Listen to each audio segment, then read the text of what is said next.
Chapter 82. As soon as the crowd heard this, they immediately thought of the missing Yi Qianying, and they all walked toward the greenhouse.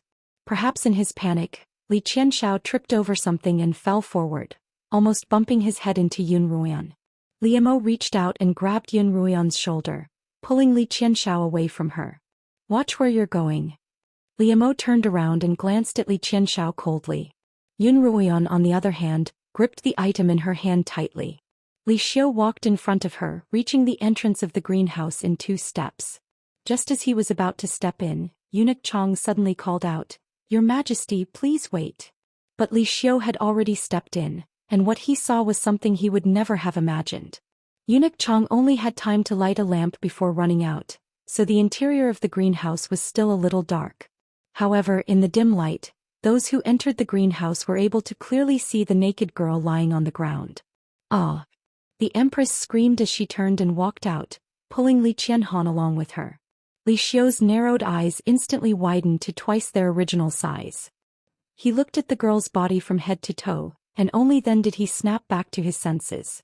Yun Ruoyan glanced coolly at Yi Qianying, then subconsciously turned to Liemo, only to find that he was looking back at her, his ink-black eyes filled with an inexplicable smile. Liemo looked at Yun Ruoyan. "Your sister's been found. Why aren't you going to see her?" Only then did Yun Ruoyan reveal a pained and shocked expression. "Sister Qianying," she called out before quickly walking over. After everyone had left, Liemo closed the door to the greenhouse, leaving only Yun Ruoyan and the unconscious Yi Qianying in the room. Yun Ruoyan looked down at Yi Qianying, who was lying flat on the floor. Her hair was disheveled and her fair skin was covered in bruises. Her lower body was hidden beneath her clothes, and there were specks of blood on the floor. The smile on Yun Ruoyan's face slowly disappeared. She clenched her fists so tightly that her fingernails dug into the flesh of her palms. Her entire body trembled as she closed her eyes. The scenes from her previous life swept through her mind like a turbulent wave. "Big sister, today is the day that the heads of the Yun and Lin clans will be executed. Big sister, aren't you going to take a look?" Yi Qianying, the cousin whom Yun Ruoyan had always treated as her own sister, held a bowl of poison in her hands and smiled brightly at her. "Someone as ugly and vulgar as Big Sister wants to spend the rest of his life with Brother Zio?" Yi Qianying snorted. "Sister, do you know that Brother Zio is so disgusted by you that he can't even eat? If it weren't for the fact that you're the legitimate daughter of the Yun family with Zio's status, how could he possibly be interested in an ugly girl like you? What Madame Pei? Zio even thinks it's embarrassing to bring you out. You're not worthy." Yi Qianying poured the bitter poison into Yun Ruoyan's mouth. "Don't worry, sister. After you leave, I'll take care of the Yun family's businesses and your husband for you." Yi Qianying gazed tenderly at Pei Zio. "Brother Zio, throw her out lest she dirty the woodshed." Yun Ruoyan was thrown out of the Pei manor like a piece of trash. She mustered all the strength she had left to ask, "Aren't you afraid of retribution?" Yun Ruoyan would never forget Yi Qianying's laughter. "Retribution? I'm looking forward to it. Unfortunately, you're a useless piece of trash, and I'm afraid I won't be able to see retribution in this lifetime." Yun Ruoyan finally opened her eyes. The pain from her previous life was once again buried deep in her heart. She slowly squatted down, picked up the clothes on the ground and covered Yi Qianying's naked upper body. "Retribution will always come," she murmured. "The sins you committed in your previous life won't be able to escape in this one." How unseemly, how unseemly. Outside the greenhouse, the Empress was panting. How could something like this happen in the palace? If I catch the culprit, I'll skin him alive. Li Qianxiao's heart began to pound once more. All he could see was Yi Qianying's bruised body. He hadn't expected himself to be so ruthless. When he left the greenhouse, Yi Qianying's body hadn't been so bruised.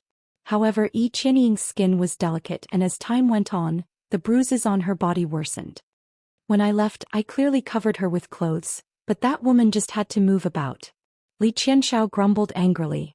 Pei Zio and the other scions of the nobility rushed to the greenhouse as soon as they heard the news, but they were all stopped outside. Just then Yun Ruoyan pushed open the door. "Let Sister Ruoyao in." Yun Ruoyao quickly walked over and frowned at Yun Ruoyan. Yun Ruoyan let her in, her expression impassive. When Yun Ruoyao entered the greenhouse and saw Yi Qianying on the ground, She immediately sucked in a breath of cold air. This sister of hers was doomed. Although there was no such thing as male superiority on the Qinyuan continent, a woman's reputation was still very important. A woman who lost her reputation, no matter how noble her status, would have a hard time finding a good husband. Qianying, wake up, wake up. Yun Ruyao helped Yi Qianying up, shaking her and calling her until she finally reacted. Brother Zio, I don't want it, I don't want it. Yi Qianying was still in a daze and she kept calling out Pei Zio's name. Qianying, open your eyes and tell me who did this. Was it Pei Zio? Yun Ruoyan shook Yi Qianying's shoulders and Yi Qianying finally opened her eyes. Confused, she looked at Yun Ruyao's angry expression. Sister Ruyao, what's wrong? You're asking me what's wrong? What's wrong with you? Yun Ruyao lowered her voice and chided him. You've completely embarrassed the Yun family. Although Yi Qianying was a young miss of the Yi family, she had grown up in the Yun household and received the Yun family's tutelage. For something like this to happen, the Yun family was naturally the one to be disgraced. Yi Qianying lowered her head and looked at herself. She was clearly frightened by her own appearance, and just as she was about to scream, Yun Ruyao covered her mouth with her hand. Haven't you embarrassed yourself enough? Yun Ruyao growled. All the scions of the Li Kingdom are outside. Do you want the whole city to know about this? Hearing Yun Ruyao's words, Yi Qianying panicked even more. She grabbed Yun Ruyao's arm and cried, Sister, what should I do now? Where's Brother Zio? He'll definitely take responsibility for me. Not necessarily, Yun Ruoyan replied coolly, standing by the side with her arms crossed. Only then did Yi Qianying notice Yun Ruoyan. Her eyes immediately widened as if she had seen a ghost. Why you? Yun Ruoyan knew what Yi Qianying was going to ask. You want to ask why I was fine but you were poisoned. What are you talking about? What poisoned? I don't understand, Yun Ruoyao replied. Our dear sister drugged me with an aphrodisiac. Not only did she fail to harm me, she even suffered the consequences of her actions. Yun Ruoyan smiled coldly at Yi Qianying. This is retribution. Let me tell you another piece of bad news. Your brother Zio doesn't seem to be willing to admit to it. What did you say? Yi Qianying stood up abruptly. No, he won't. Yun Ruoyao looked at Yi Qianying's crazed expression and felt incredibly disappointed. She had been hoping to win her over to her side, but she hadn't expected her to ruin her plans. I'm going to look for Brother Zio, I'm going to look for him. Yi Qianying tried to stand up, but the pain from her lower body caused her to fall back down. He was the one who told us to look for you. Yun Ruoyan looked at her coldly. He told everyone that when you were together in the back garden he was knocked unconscious and when he woke up you were gone. According to him, he wasn't the one who cured the aphrodisiac in your body. Yi Qianying was stunned. She shook her head vehemently. No, that's impossible. She turned to Yun Ruoyao and begged, Sister Ruoyao, please help me find Brother Zio, please, I beg you, find him. Yun Ruoyao didn't even want to look at this troublesome cousin of hers, but she still had to act like the eldest daughter of the Yun family. Put on your clothes. Pei Zio is outside and so is the emperor. We'll get justice for you today. Yun Ruoyao opened the door to the greenhouse, and Li Xiu, Li Mo, the Empress, Li Qianxiao and Pei Zio walked in. What's going on? A young master asked a skinny eunuch. Coincidentally, this eunuch was one of the men who had followed Eunuch Chong into the greenhouse to light the lanterns. The eunuch looked left and right, then craned his neck and sighed. How pitiful. There's not a single part of that young Mrs. body that's unscathed. Really? Really? The youth exclaimed in shock. Of course. The eunuch couldn't help raising his voice. I saw it with my own eyes. With a slap, a horsetail whisk landed on his head. Eunuch Chong berated, Do you not want your head or your tongue anymore? The eunuch was so frightened that he immediately ran away, trembling. At first no one really believed the eunuch's words, but after Eunuch Chang's words, everyone was convinced that the eunuch was telling the truth. News of Miss Yi, who had been raised in the Yun family, being raped spread throughout the streets and alleys of the Li Kingdom. Brother Zio. As soon as Yi Qianying saw Pei Zio enter, she quickly walked up to him. Pei Zio hurriedly retreated. Miss Yi, please behave yourself. Miss Yi, please behave yourself. When Yi Qianying heard this, she felt as if her heart had been plunged into an icy abyss, and her entire body turned icy cold. Brother Zio, Don't you want to take responsibility for me? Yi Qianying's tears fell like pearls from a broken necklace. She looked truly pitiful. From the moment Yi Qianying disappeared, Pei Zhou knew that he couldn't have her anymore. When he heard Yi Qianying say that she wanted him to take responsibility, he abruptly raised his head and asked, "Why should I take responsibility for you? Miss Yi, you must be mistaken."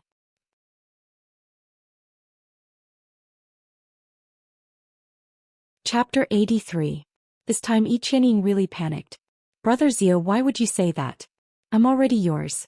If you're not willing to take responsibility, then I'll have no choice but to die." As soon as she finished speaking, she tried to ram into a flower pot that was half the height of a grown man, but Yun Ruian reacted quickly and grabbed her. Yi Qianying turned around and glared at Yun Ruian hatefully. "You want me to die? Why won't you let me die?" Yun Ruian thought to herself, "If you die, how am I supposed to continue acting? Sister, don't be rash. The emperor is wise and I'm sure he'll seek justice for you." Yun Ruiyao also hurried over to pull Yi Qianying back, exclaiming, "Silly girl. If you die, I'll never be able to explain myself." Only then did Yi Qianying give up on seeking death. She allowed Yun Ruiyao to pull her in front of Li Xiu, and the two of them knelt down together. "Your Majesty, Your Highness, slaughtering king." Yun Ruiyao looked up at Li Xiu and Li Mo, her face full of sympathy for her younger sister. "I beg the three of you to seek justice for my pitiful sister and for our Yun family." Li Xiu and the Empress glanced at each other and sighed. "Miss Yun, please rise." The Empress, who had always been stern, revealed a rare expression of pity. "Since this happened in the palace and at my flower viewing party, I'll be sure to give Miss Yi an explanation." She turned to Pei Zhou sternly. "Young Master Pei, are you going to plead guilty?" "Your Highness, I really didn't do it." "How do you want me to plead guilty?" "You dare to do it, but you don't dare to admit it. Pei Zhou, this crown prince really misjudged you." Li Qianxiao found an opportunity to interject. "As far as I know, Brother Pei and Miss Yi have always been close. Since something like this has happened, if Brother Pei isn't willing to take responsibility, are you really going to force Miss Yi to her death?" Li Qianxiao wanted nothing more than to pin the blame on Pei Zhou. If Pei Zhou could take the blame for this incident, he would surely treat the Peis well in the future. However, Li Qianxiao's idea was clearly unrealistic. Pei Zhou glanced at Yi Qianying. She was leaning against Yun Ruiyao's chest, crying so hard that she couldn't catch her breath. Her pitiful appearance moved everyone present. Pei Zhou was getting more and more depressed. "Your Highness, please don't speak nonsense." Pei Zhou puffed out his chest and declared confidently, "If it was Zhou's doing, then Zhou will definitely take responsibility. However, this was definitely not Zhou's doing. I hope Your Majesty, Her Highness, and the Slaughtering King will investigate this matter thoroughly." Li Xiu was puzzled by Pei Zhou's lack of guilt, but the Empress was furious. "Pei Zhou, do you think she would accuse you of something like this?" She then turned to look at Yi Qianying and said gently, "Miss Yi, a woman's reputation is especially important to her. I want you to tell me clearly, was young Master Pei the one who ruined your reputation?" Yi Qianying looked at Pei Zhou resentfully, but Pei Zhou didn't even look at her. Yi Qianying's love for him was about to shatter into countless pieces. But he was clearly the one who did it, so why wouldn't he admit it? Was it because she was too proactive that he found her shameful? Or was all the kindness he'd shown her was fake? No matter what the reason was, Yi Qianying knew that Pei Zhou was her only hope. If she didn't grab hold of this straw, her life in the future would be worse than death. "Your Highness." Yi Qianying fell to her knees and sobbed. "No matter how muddle-headed I am, how could I have made such a mistake? During the Imperial Territories trial, Brother Zhou and I had already promised to marry each other, and he promised that he'd find an opportunity to propose marriage to me. But now for some reason he's refusing to admit it. Sister Run, are you the one who won't let Brother Zhou take responsibility for me?" Yi Qianying suddenly turned to Yun Ruian and continued with teary eyes. "I know that Brother Zhou is closer to you, and I know that my status isn't as noble as yours. But as long as you agree to my relationship with Brother Zhou, I'm willing to serve you and Brother Zhou forever." Yun Ruian laughed coldly in her heart. Just as she was about to speak, Li Mo's cold voice rang out. "Missy, what are you saying? Why would my future consort share a husband with you?" Yi Qianying paused, unable to believe what she was hearing. Your Highness, what did you say? I'm your consort? That's right. Li Mo stretched out an arm and placed it naturally on Yun Ruoyan's shoulder. His black, pearl-like eyes looked at Yun Ruoyan lovingly. I've already announced at the flower viewing party that once Yenna reaches marriageable age, I'll propose marriage to her and take her as my consort. Missy, you don't have to worry about anyone stealing your husband. Yi Qianying knelt on the ground, unable to believe what she was hearing. However, the slaughtering king's words couldn't possibly be false, and the love in his eyes couldn't be faked either. Yi Qianying's hands clutched the hem of her dress tightly. For a moment she forgot about her own situation, and her heart was filled with so much jealousy and hatred for Yun Ruoyan that her heart ached. Why? What right did Yun Ruoyan have to gain the slaughtering king's favor? She clearly had a disgusting face. Both of them had grown up without a mother's love, and they'd lived a lonely, destitute life in a large, scheming family. Both of them had the noble status of a wife-born daughter, but they hadn't been able to enjoy that kind of honor. Both of them were in the same boat, and logically speaking, they should have become good sisters, comforting each other. But Yi Qianying just couldn't look at Yun Ruoyan's face without a care in the world. Whenever she saw Yun Ruoyan's pitiful appearance, Yi Qianying seemed to see a shadow of herself in the past. She hated Yun Ruoyan just as much as she hated her past self. As a result, she joined the others in trampling on Yun Ruoyan, harming her even more, as if this was the only way she could find a sense of superiority, a sense of balance. But why? Why had this ugly girl who'd been trampled on by them slowly stood up? Not only had she regained the favor of her grandmother and Yunlan, but even the crown prince and brother Zhou had been bewitched by her false appearance. And now, even the slaughtering king had fallen for her. Could it be that she really wasn't human? Yi Qianying suddenly recalled the scene of Wang Kuang pointing at Yun Ruoyan before his death, screaming, "You're not human. You're a demon, a demon." Yi Qianying subconsciously looked toward Yun Ruoyan. Coincidentally, Yun Ruoyan was also looking at her.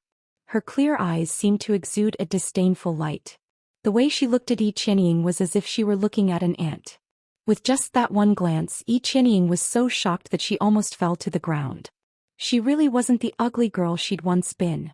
Yi Qianying forced herself to calm down, but she didn't dare look at Yun Ruoyan again. All she could do was keep calculating in her mind. Although her appearance was still that ugly girl, her eyes were clearly that of a different person. Could it be that she'd been possessed? Or had she been possessed by a demon? She'd only just discovered it now. This new discovery instantly resolved many of Yi Qianying's doubts, but it didn't solve her current predicament. "Your Majesty, Your Highness, the slaughtering king and the crown prince," Paisio began solemnly. Paisio continued solemnly, "Missy can't be certain that I'm the one who ruined her reputation." He took a deep breath and all of his affection for Yi Qianying dissipated. Because Missy has been poisoned by an aphrodisiac. And those afflicted by this aphrodisiac have no sense of judgment. What? Everyone was shocked and the Empress raised her voice. "Paisio, don't spout nonsense. How could there be such an aphrodisiac in the palace? Zio wouldn't dare." Paisio stared at the Empress calmly. "Missy suddenly found me and said that she had something important to discuss with me, so I followed her to that little garden. Then Missy did some very strange things and I naturally rejected her in every possible way. When I pressed her further, she said that she had been afflicted by an aphrodisiac and wanted me to cure her. I was just about to bring her to His Majesty and Her Highness to find an imperial physician when I was suddenly attacked." Paisio pointed to the heavens and swore, "I dare swear to the ancestors of the Pei family that I wasn't the one who ruined Miss Yi's reputation." As soon as Paisio finished speaking, Yi Qianying slumped to the ground, paralyzed. "No. Impossible. If it wasn't Brother Zio, then who could it be? Who could it be?" Yi Qianying had lost her innocence for no reason, but she didn't know who had done it. She couldn't even cry now. "The palace guards, the scions and the princes," Paisio bowed. Paisio bowed and said, "Any man who wandered around the back garden during that period of time is a suspect, not just Zio." "How dare you suspect the princes?" the Empress shouted. Paisio bowed again. "Your Majesty, Her Highness and Your Highness, please investigate and prove my innocence." Li Qianxiao hid behind the Empress, not even daring to breathe loudly. Li Xiu, on the other hand, glanced at Li Qianxiao with a pair of glowing eyes. Yun Ruian felt that the time had come. She walked over to Yi Qianying's side and was about to help her up when, as if she had seen something, she pointed at a crack in the stone slabs in front of them. "Hey, what's that?" Everyone's gazes followed the direction of her finger. Under the dim light and moonlight, there was a sparkling purple-gold pearl wedged between the cracks of the stone. Pei Zhou immediately walked over and bent down to pick up the bead. He said excitedly, "This must have been left behind by that man." He hurriedly handed the bead to Li Xiu. "Your Majesty, this bead is an accessory for a crown. As long as we find out whose crown it came from, it'll be the man who ruined Miss Yi's reputation." Li Xiu took the bead, his slender fingers clenching tighter and tighter, his red nails gradually turning white. The Empress's eyes widened in shock as she slowly turned her head to look at Li Qianxiao's crown. The purple gold bead that should have been there was indeed gone.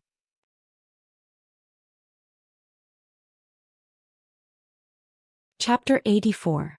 The Rong Empress and Li Xiu couldn't be more familiar with that purple gold pearl.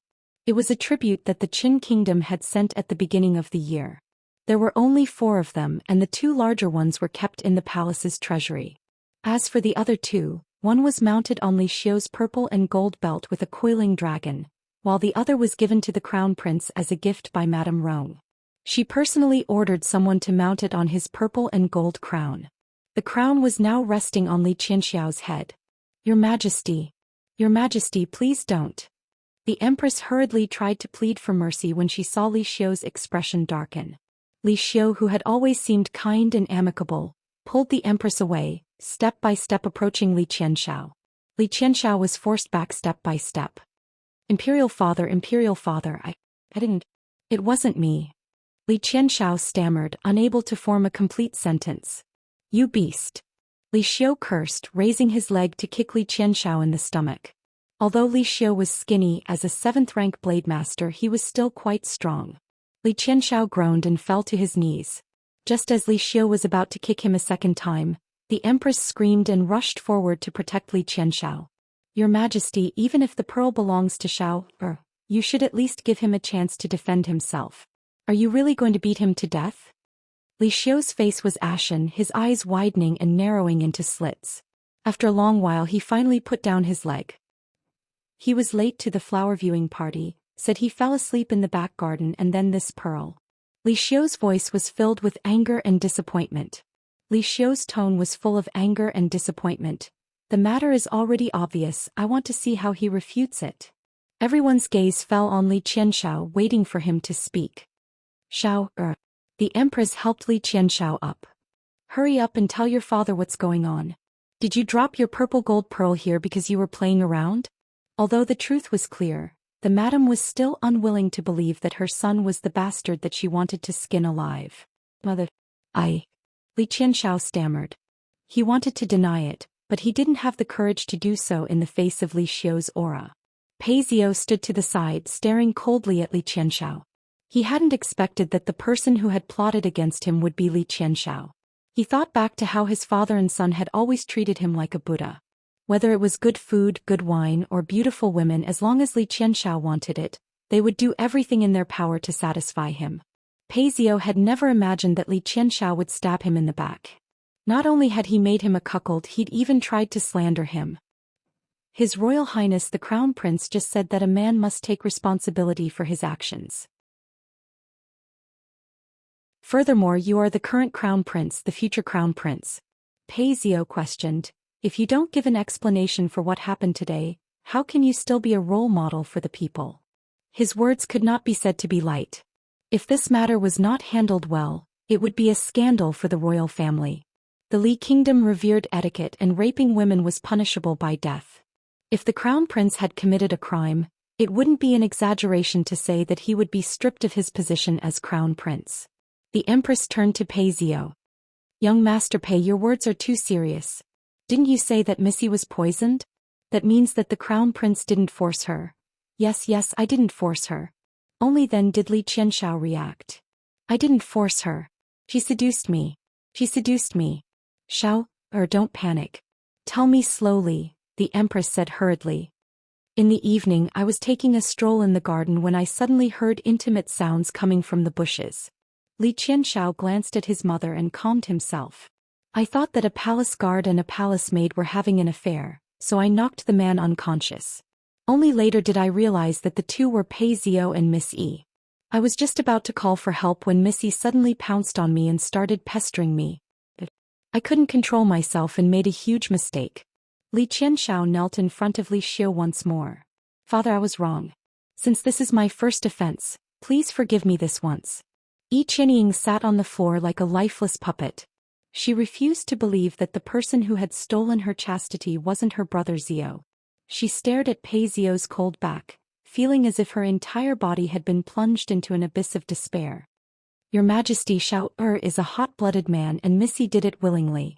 You can't just blame Xiao for this, the Empress said to Li Xiu, her gaze landing on Qianying who was still kneeling on the floor. A look of disdain surfaced in her eyes. How could such a good girl be poisoned for no reason? Judging from her attitude toward Pei Zio, could it be that she'd purposely thrown herself at young Master Pei, then set up a trap for everyone to find out so that the emperor could bestow a marriage upon her? This sort of ploy wasn't anything new in the palace, but her son had been made a scapegoat for someone else. The empress was furious, but she didn't let her emotions show on her face. Regardless of who was right or wrong, Xianxia had already taken Qianying's chastity. If she wanted to appease the emperor and silence the crowd, she could only grit her teeth and swallow the insult. The empress made up her mind, then turned to Yun Ruyao. Miss Yun, hurry up and help Missy up. The floor is too cold. Since the crown prince was the one who did this, we'll definitely take responsibility for it. In a few days I'll send someone to the Yun and Yi families to propose marriage and have Missy marry the crown prince as soon as possible. Qianxia straightened up abruptly and looked at the empress, his eyes filled with reluctance. Whenever he thought of how intimate Qianying had been with Pei Zio, Qianxia couldn't help but feel disgusted. When he'd toyed with Qianying, he'd felt no different from a prostitute in the brothel. But now his mother wanted him to marry her. He hadn't been betrothed yet, and the position of crown prince's consort had always been vacant. Was he going to marry the daughter of a minor family just because of such a small matter? She was going to be the empress one day, a woman who would be worshipped alongside him. Mother, I don't. Shut up. The empress turned around and glared at him. Mother. Qianxia panicked. What, are you still not willing? Li Xiu asked coldly. If you can't take responsibility for your own actions, I'll have to reconsider whether there's a more suitable candidate for the crown prince position. These words were like a curse that bound Qianxia tightly. All of Qianxia's reluctance was condensed into a single sentence. Yes, I'm willing. Yun Ruyao hadn't expected things to turn out this way. Compared to marrying into the Pei family and marrying into the imperial family, the Yun family was clearly more beneficial. This was truly a blessing in disguise. Thank you, Your Majesty, for helping Sister Qianying. It's Qianying's good fortune to be able to marry the crown prince. By this time, Qianying's mind was a mess. As if suddenly awakened from a dream, she struggled free of Yun Ruyao's support and threw herself at Pei Zio, crying, Brother Zio, I just want to stay by your side. Even if it's just as a concubine or even as a servant, I'd be happy. Pei Zio hurriedly dodged. Missy, don't belittle yourself. I don't have that fortune. The crown prince is a dragon among men, and it's best for you to follow him. Brother Zio, don't you have any feelings for me at all? Qianying asked, unwilling to give up. When Pei Zio raised his head, he saw the bruises on her neck and he couldn't help but feel annoyed. Missy, I've only ever been friends with you. If I've caused you any misunderstandings in the past, I'd like to apologize. Pei Zio bowed respectfully to Qianying, clearly expressing his attitude. From now on, I hope you'll take care of yourself. Qianying suddenly smiled bitterly. Indeed, she was no longer a virgin and yet she was still so worthy of Pei Zio. In fact, she knew deep down that even if she'd been unharmed, she might not have been able to join the Pei household. The Pei family was the sole heir of 3 generations, and they had to marry someone of equal status. What right did an abandoned daughter of a small family like her have to dream about it? All this time, it had only been her wishful thinking. When had Pei Zio ever given her an explicit promise? Ha ha ha ha. Qianying suddenly laughed, her expression rather strange. The Empress was now certain of her previous judgment, and her disdain for Yi Qianying deepened. Just the thought that this girl would become her first daughter-in-law made her heart clench. However, for the sake of Li Qianxiao's position as crown prince, she held her tongue. So what if Yi Qianying became the crown prince's consort? The Empress could still depose her, and she had 100 ways to make Yi Qianying lose her position as crown prince. Just as everyone was shocked by Yi Qianying's strange behavior, she put away her strange smile and put on a calm one. Smiling, Yi Qianying walked over to Li Xiu and the Empress, slowly kneeling on the ground. Qianying thanks your Majesty and your Highness for your kindness. I know that my status is low and my appearance and cultivation are not worthy of the crown prince, so I'm willing to be your consort. I hope that your Majesty and your Highness will grant me this wish. Both the Empress and the Emperor were taken aback. No matter how they looked at it, the crown prince was in the wrong. Although Yi Qianying's status wasn't high enough, the fact that she'd lost her chastity to the crown prince gave her an absolute advantage in public opinion. Moreover, she had the backing of the Yun family. The head of the Yun family, Yun Lan, was a cautious and courteous man. He was respectful to those above him and courteous to those below him. As a result, the Yun family enjoyed a good reputation in the capital and even in the entire Li kingdom. However, Yun Lan was someone who cared about face the most. If he were to be displeased, it would definitely cause a huge uproar. The Empress had also considered this point, which was why she'd immediately offered the position of crown prince's consort. She hadn't expected that Yi Qianying would voluntarily ask to be a consort. It seemed that this child could still be manipulated. The Empress' fake smile finally contained a trace of sincerity.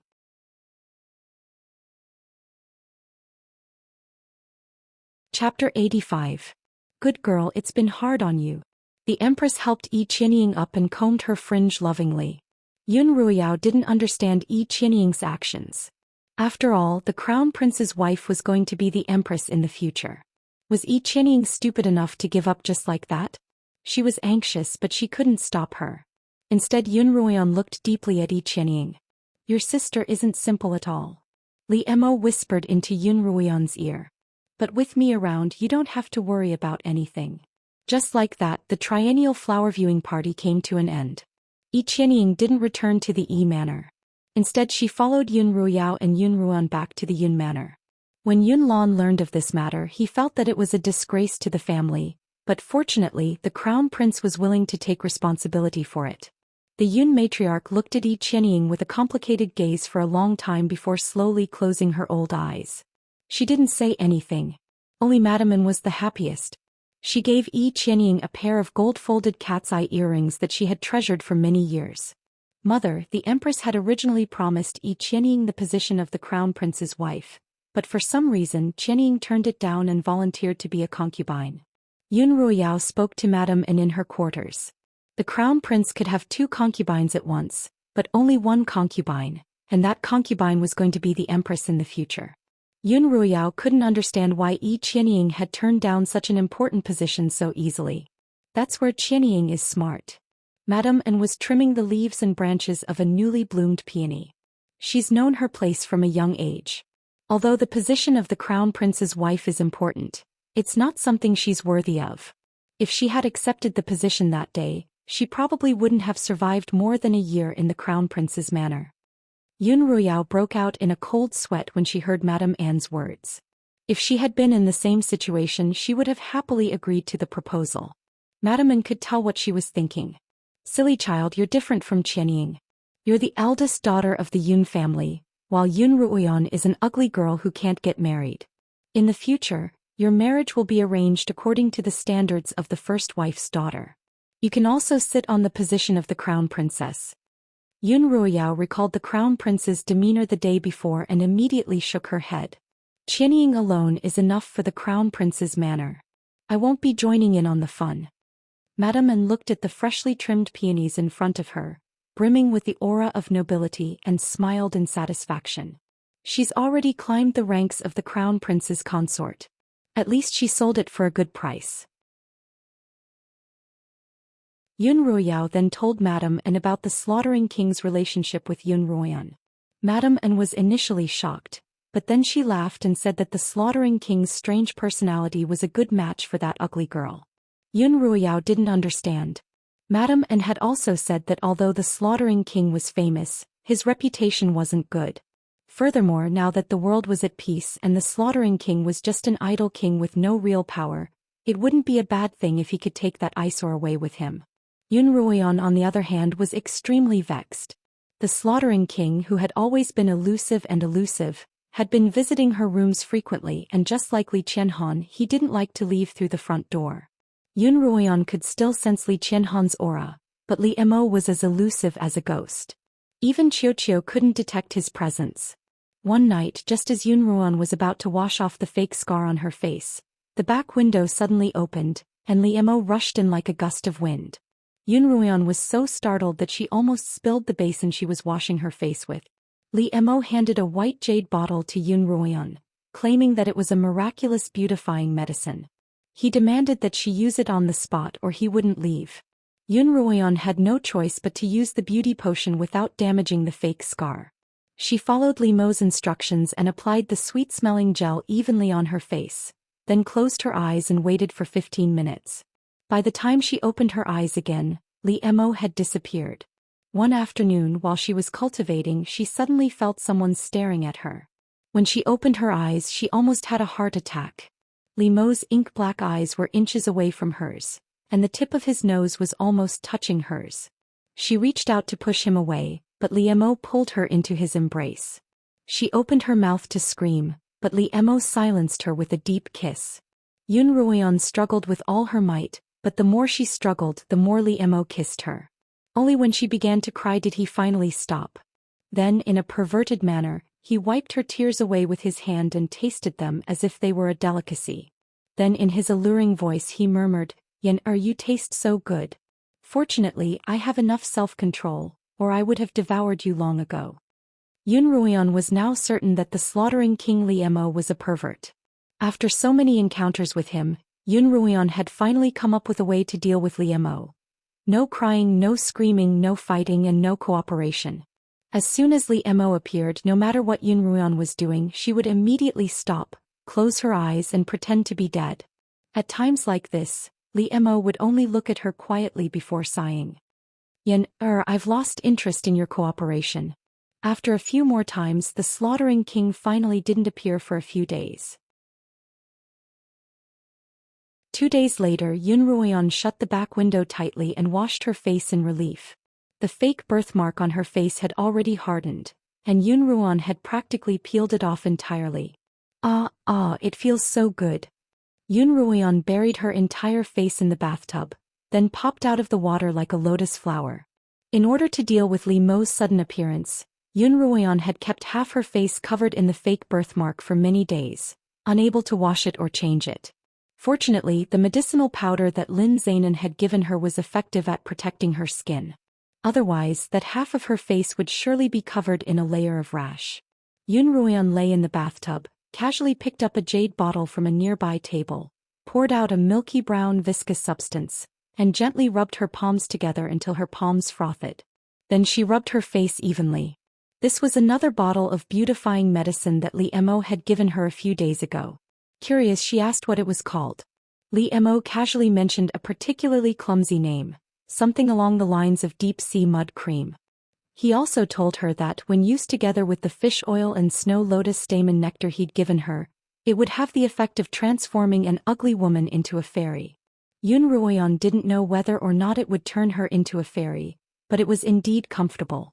As a result, Yun Ruoyan couldn't sleep well if she didn't use it for a day. It was late at night, and after Yun Ruoyan finished her daily cultivation, she quickly drifted into a sweet dream. A long fingernail crept in through the gap in the back window. With a light flick, the latch that Yun Ruoyan had bolted onto the window fell to the ground. Li Mo pushed open the window, and his black robe floated into the room like a black cloud. Yun Ruoyan gently turned over, a faint smile on her lips.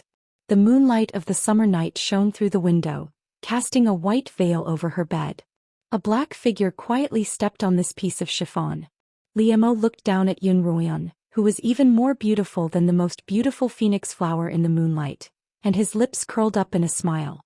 "Sunimo," Qiuqiu's voice passed through the silver bracelet on Yun Ruoyan's left hand and into Li Mo's ears. You've fallen in love with my master. Xiao's voice was filled with obvious amusement. How so? Li Mo's lips were still curled up. I can feel it from the way you look at my master, Xiao continued. The Beast King used to look at the queen the same way. Is that so? Li Mo raised an eyebrow. That's why I said you've fallen in love with my master, Xiao replied happily. I was worried that you'd change your mind and try to kill my master one day, but I'm not worried anymore. Not only will you not kill her, you'll even protect her. Li Mo reached out to touch Yun Ruoyan's face, but stopped just as he was about to do so. Xiao, do you still remember Xiaohua? Xiaohua. Li Mo's sudden question caused Xiao to pause for a moment before replying. I remember. That was the magical familiar the queen gave you, a leopard that never grew up. I really liked it back then too. It was so obedient, so adorable, and its fur was as smooth as silk. I loved hugging it to sleep. Li Mo seemed to be immersed in a beautiful memory, and his voice was filled with delight. However, while I was escaping with it, I ate it. I ate its flesh, drank its blood, and made its fur into a pair of warm boots. Li Mo's tone suddenly changed as if he had returned from spring to winter, causing everyone to shiver involuntarily. I've liked many things and I've destroyed many of them. Li Mo raised an eyebrow. So Xiao, don't try to guess what I'm thinking and don't reveal my identity to your master. Otherwise it wouldn't be difficult for him to destroy something he likes to protect himself. After a long while, Xiao finally spoke up. I know. Li Mo nodded in satisfaction. Seeing that Yun Ruoyan's complexion was even healthier than before, he knew that the ointment he had concocted was working. Although Li Mo didn't know how Yun Ruoyan had managed to neutralize the poison in her body, he discovered that there was still a small amount of poison hidden in the scars on her face. Although this bit of poison wouldn't cause any immediate harm, it would cause severe side effects over time. This further deepened Li Mo's suspicions. Who had made such a vicious poison and who had poisoned Lin Yueme?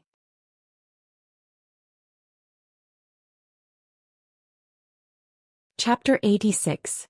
Li Mo's icy blue eyes moved from Yun Ruoyan's face to the Qilin bracelet on her left hand.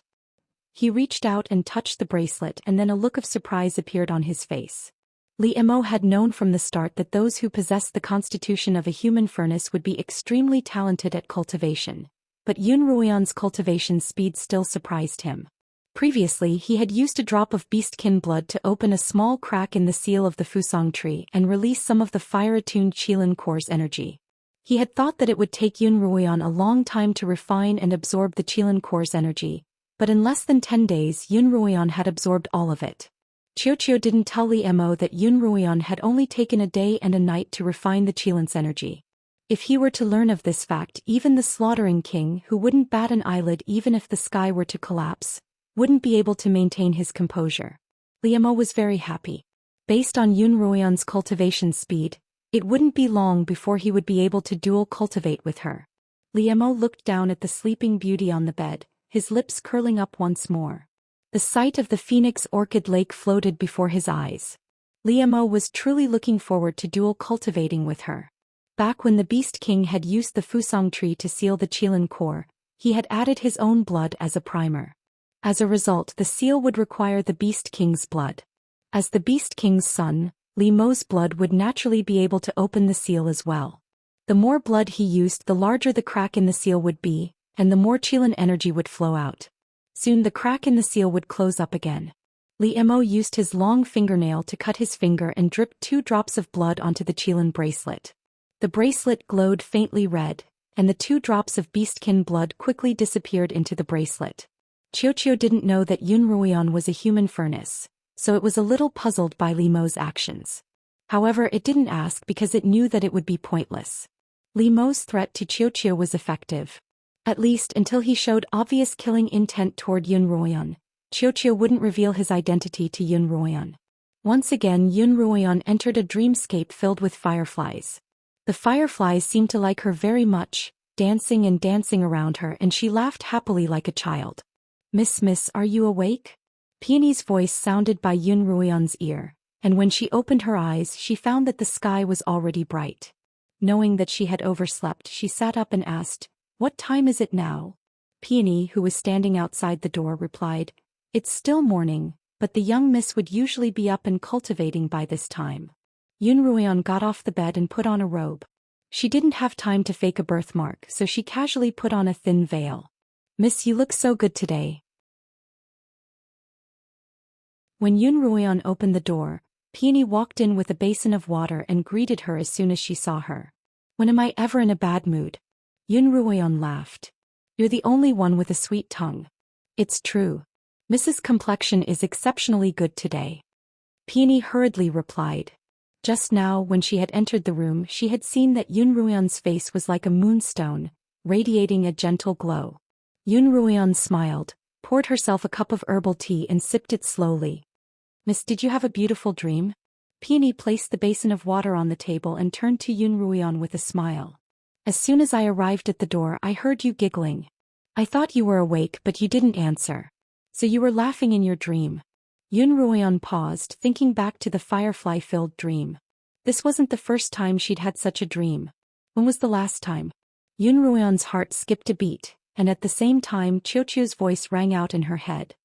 "Mistress, quickly check your spiritual vortex." Yun Ruoyan immediately sent Peony out and had her stand guard outside, forbidding anyone from entering. Although Peony didn't know much about cultivation, having been a maidservant in a cultivation family for a long time, she had some understanding of it.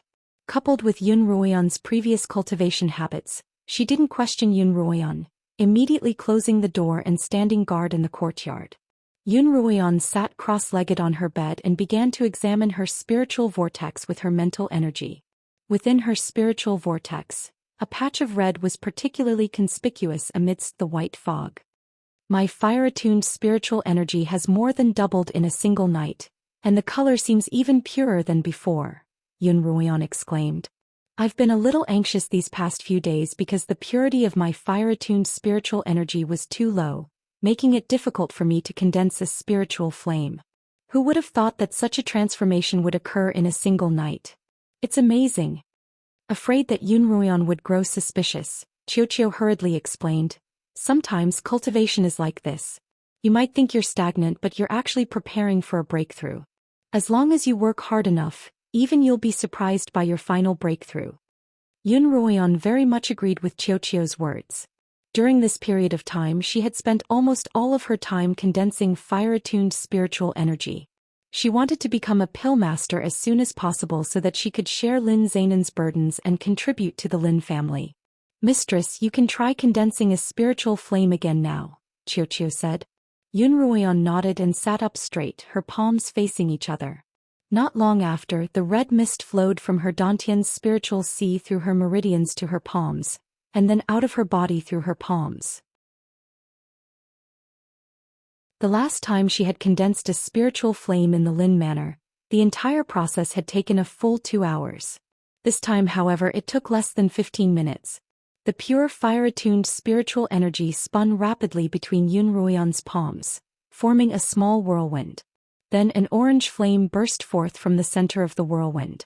Looking at the little flame, Yun Ruoyan cried out in excitement. "I've finally condensed a spiritual flame, I've finally succeeded."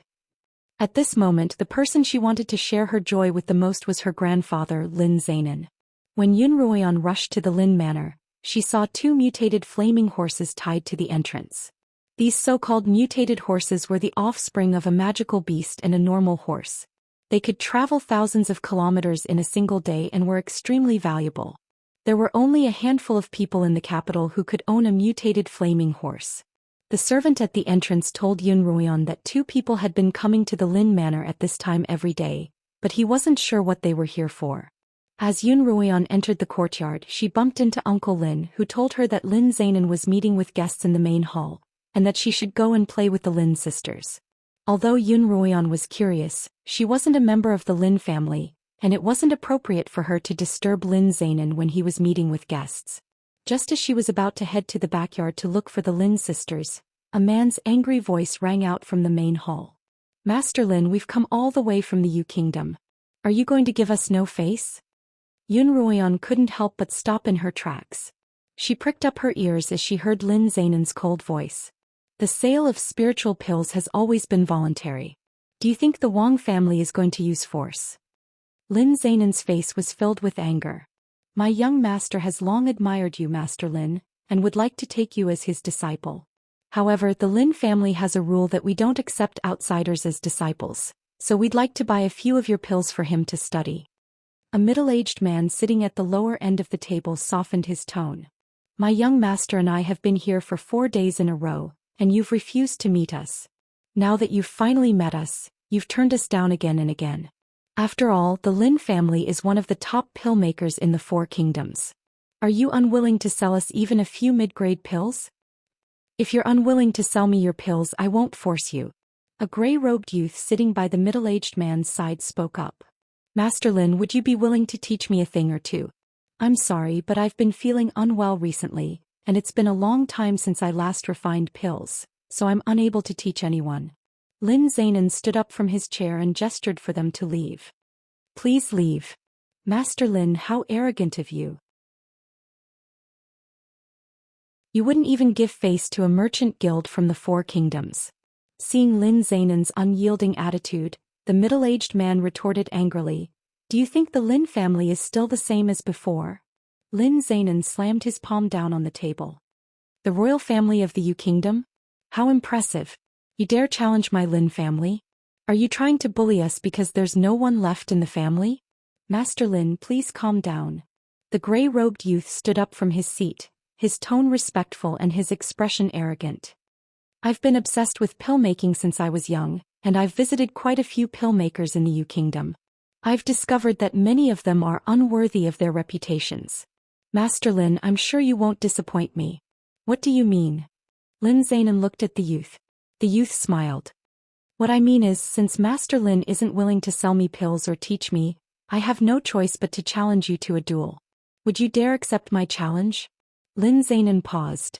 The youth was no more than 17 or 18, but he was so arrogant.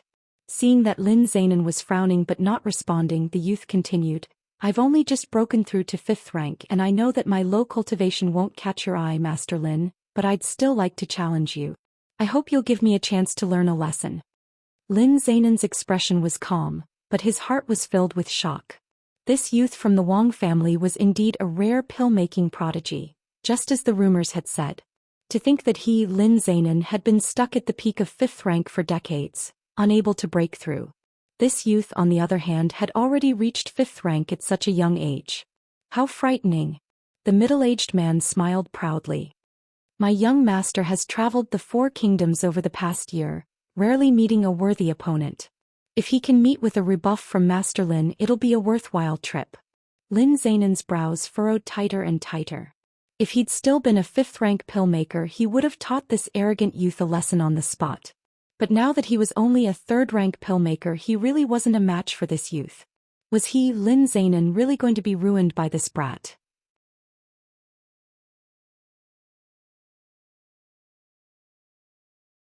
Chapter 87.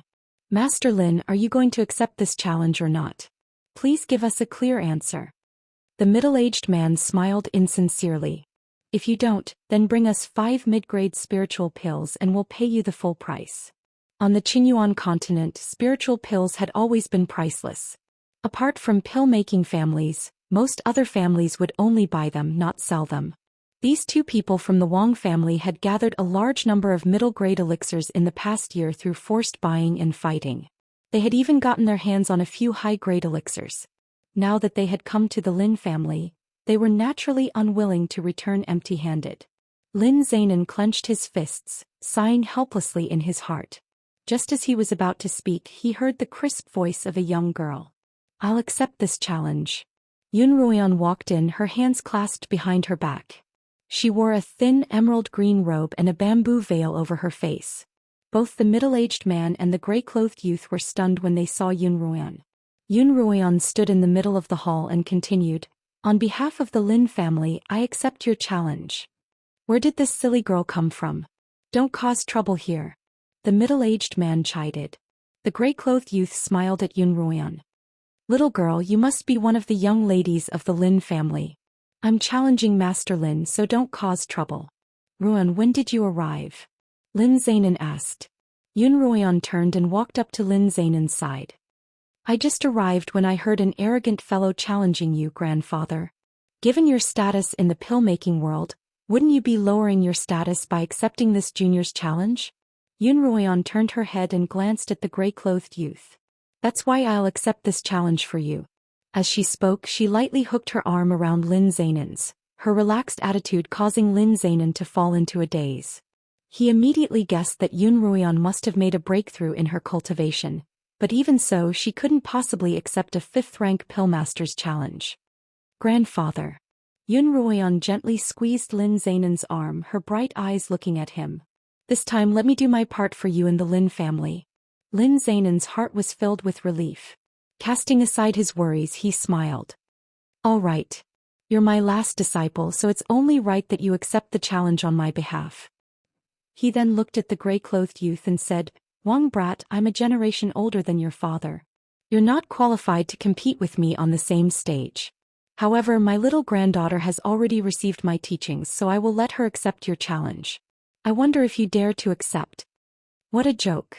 The middle-aged man snorted coldly and said with disdain, It seems that the Lin family really has no one left. They used a little girl who is still wet behind the ears as a shield. Aren't they afraid that others will laugh at them? Before the middle-aged man could finish speaking, Yun Ruoyan suddenly extended her right hand toward him, and a red mist seeped out of her palm. That mist instantly turned into an orange flame that licked at the middle-aged man's face. With a loud boom, the flame dissipated, revealing the middle-aged man's charred face, his mouth agape. Uncle, I suggest that you be more careful with your words in the future. Yun Ruoyan smiled. Otherwise, the consequences will be dire. Just as Yun Ruoyan released the flame, Lin Zainan's eyes lit up, and he hurriedly suppressed the joy in his heart. However, he couldn't help but laugh out loud. Not bad at all. As expected of my disciple. The gray-clothed youth's eyes also lit up, and his previous disdain for Yun Ruoyan disappeared. I was blind just now, Mississippi. So you're a hidden expert. Of course you're worthy of my challenge, Mississippi. All right, Yun Ruoyan replied. But I'll be the one to decide the time. Of course. The gray-clothed youth didn't beat around the bush. Miss, when would you like to compete? Yun Ruoyan thought for a moment, then waved 2 fingers. How about 2 years from now? If you want to compete, then why wait 2 years? The middle-aged man wiped away the black scorch on his face and said angrily, I'll teach you, a little girl who doesn't know the immensity of heaven and earth, a lesson. Having been ambushed by Yun Ruoyan, the middle-aged man rolled up his sleeves, looking as if he were about to beat her up. Wang Gang, the gray-clothed youth called out. Don't be impudent. The middle-aged man turned to look at the youth, but the youth didn't seem angry. Instead, he stared at him with a pair of long, narrow eyes. Yes, young master. Wang Gang finally lowered his head, retreating to the side like a defeated rooster. The youth then turned to Yun Ruoyan and smiled. Isn't 2 years a little too long? Yun Ruoyan sighed. I'm only 13 this year and I'm only considered an adult at 15. Young Master Wang, you're not thinking of competing with a minor, are you? Yun Ruoyan's words caused the youth to choke. She had seen through this gray-clothed youth's arrogance, and it was only natural that arrogant people cared a great deal about their reputation. Even if they won against a minor, what face would they have? In that case, 2 years is 2 years, the gray-clothed youth replied. The youth walked up to Yun Ruoyan and introduced himself. My name is Wang Meng, the eldest son of the Wang family of the Yu Kingdom's 4-Nation Merchant Alliance. May I ask for your name, miss? You're Wang Meng. Yun Ruoyan suddenly asked. Yes, I am. Wang Meng looked at Yun Ruoyan suspiciously. Miss, do you know me? Wang Kuang's brother, whom she had killed in the imperial territory, and the person who had injured Lin Zainan in a competition in her past life, was this gray-clothed youth in front of her. Yun Ruoyan's eyes turned cold, but only for a moment. Very quickly, a smile appeared on her face. Wang Meng, famed Pillmaster of the Yu Kingdom. I've heard a lot about you and I look forward to competing with you in 2 years. Me too. Wang Meng raised his hand toward Yun Ruoyan. I'm Yun Ruoyan, Lin Zainan's last disciple. Yun Ruoyan raised her hand toward Wang Meng's. With a loud smack, a frightening killing intent flashed through Yun Ruoyan's eyes. Wang Meng and Wang Gang finally left. Lin Zainan looked at Yun Ruoyan excitedly, his large hands on her shoulders, his white beard trembling. Ruoyan, you broke through again so quickly and not just by one stage. Lin Zainan had told Yun Ruoyan that spiritual fire could be divided into 7 stages, each of which was further divided into 7 different colors: red, orange, yellow, green, cyan, blue, and violet. A newly formed spiritual fire would be red, and as one's cultivation deepened and the fire-attuned spiritual energy in one's spiritual vortex became purer, the color of the spiritual fire would change, slowly turning from red to orange. By the same logic, as one continued to cultivate, the orange flame would slowly turn yellow, and so on until one reached the violet stage. The red flame of the first stage couldn't be used to refine pills, but the orange flame could be used to refine low-grade spiritual pills. The cyan flame could be used to refine high-grade spiritual pills, while the violet flame could be used to refine the legendary sacred-grade pills. At his peak, Lin Zainan had only been able to condense a green flame, which could only be used to refine mid-grade spiritual pills. I never thought that my good grandson's talent in alchemy would be so strong.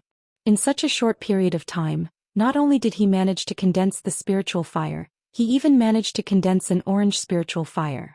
Lin Zainan had been worried that Yun Ruoyan would accept the challenge, but now he could finally relax. Ruoyan, I believe that even if you can't surpass that Wang brat in 2 years' time, you won't be any worse than him. Grandfather, Yun Ruoyan replied firmly, I'll definitely defeat him. Lin Zainan handed her a spiritual pill recipe book, instructing her to memorize its contents. He also told her to come to the Lin Manor the next day so that he could teach her the simplest way to refine pills.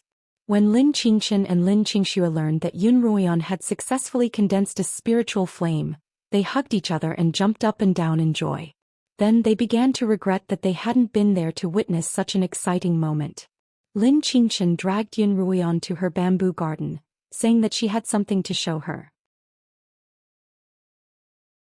However, Lin Qingxua, who loved to join in on the fun, hurriedly said that she had to do the homework that Lin Zainan had assigned her for the day and then ran off.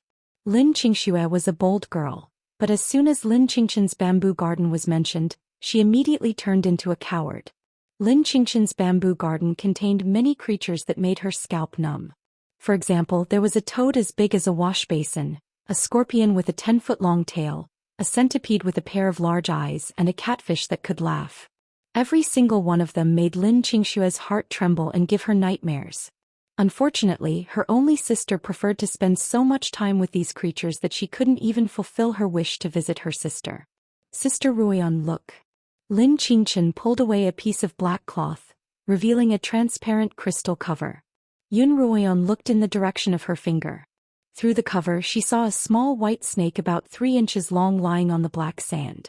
Is this the result of the snake egg you brought out of the imperial territory? Yun Ruoyan stared at the little snake. Yes.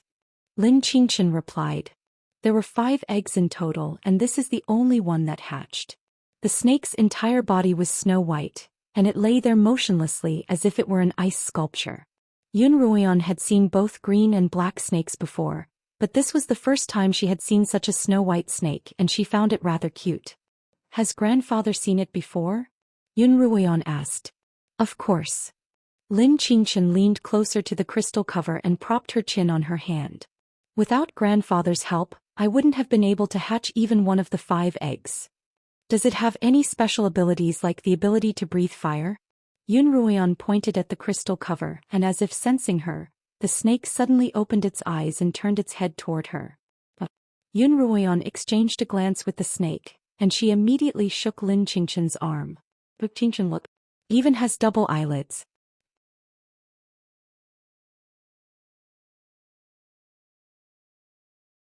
Chapter 88. As if it could understand Yun Ruoyan's words, the little snake wriggled its body toward her. Yun Ruoyan knew that the higher a snake's rank was, the worse its vision would be.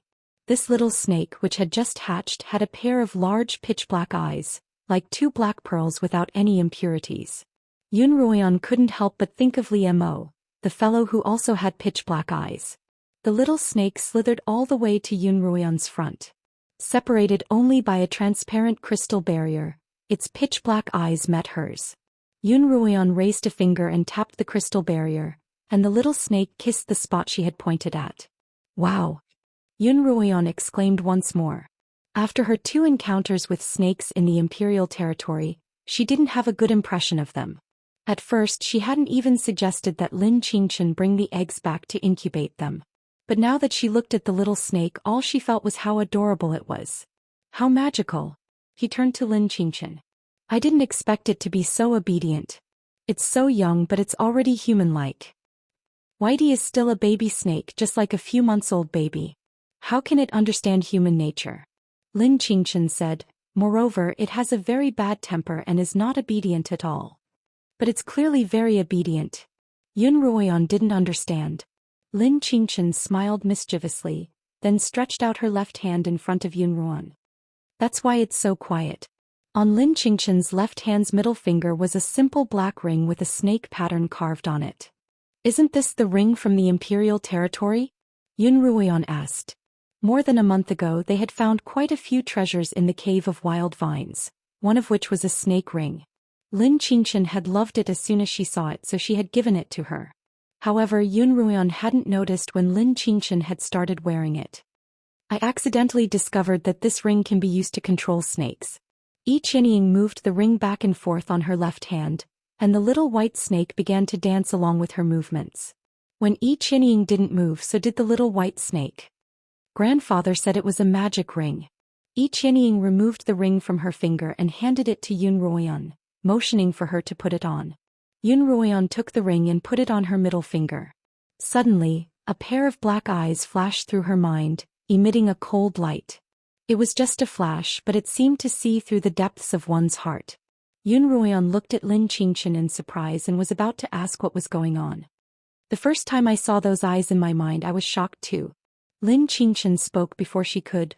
Later, I gave the ring to my grandfather.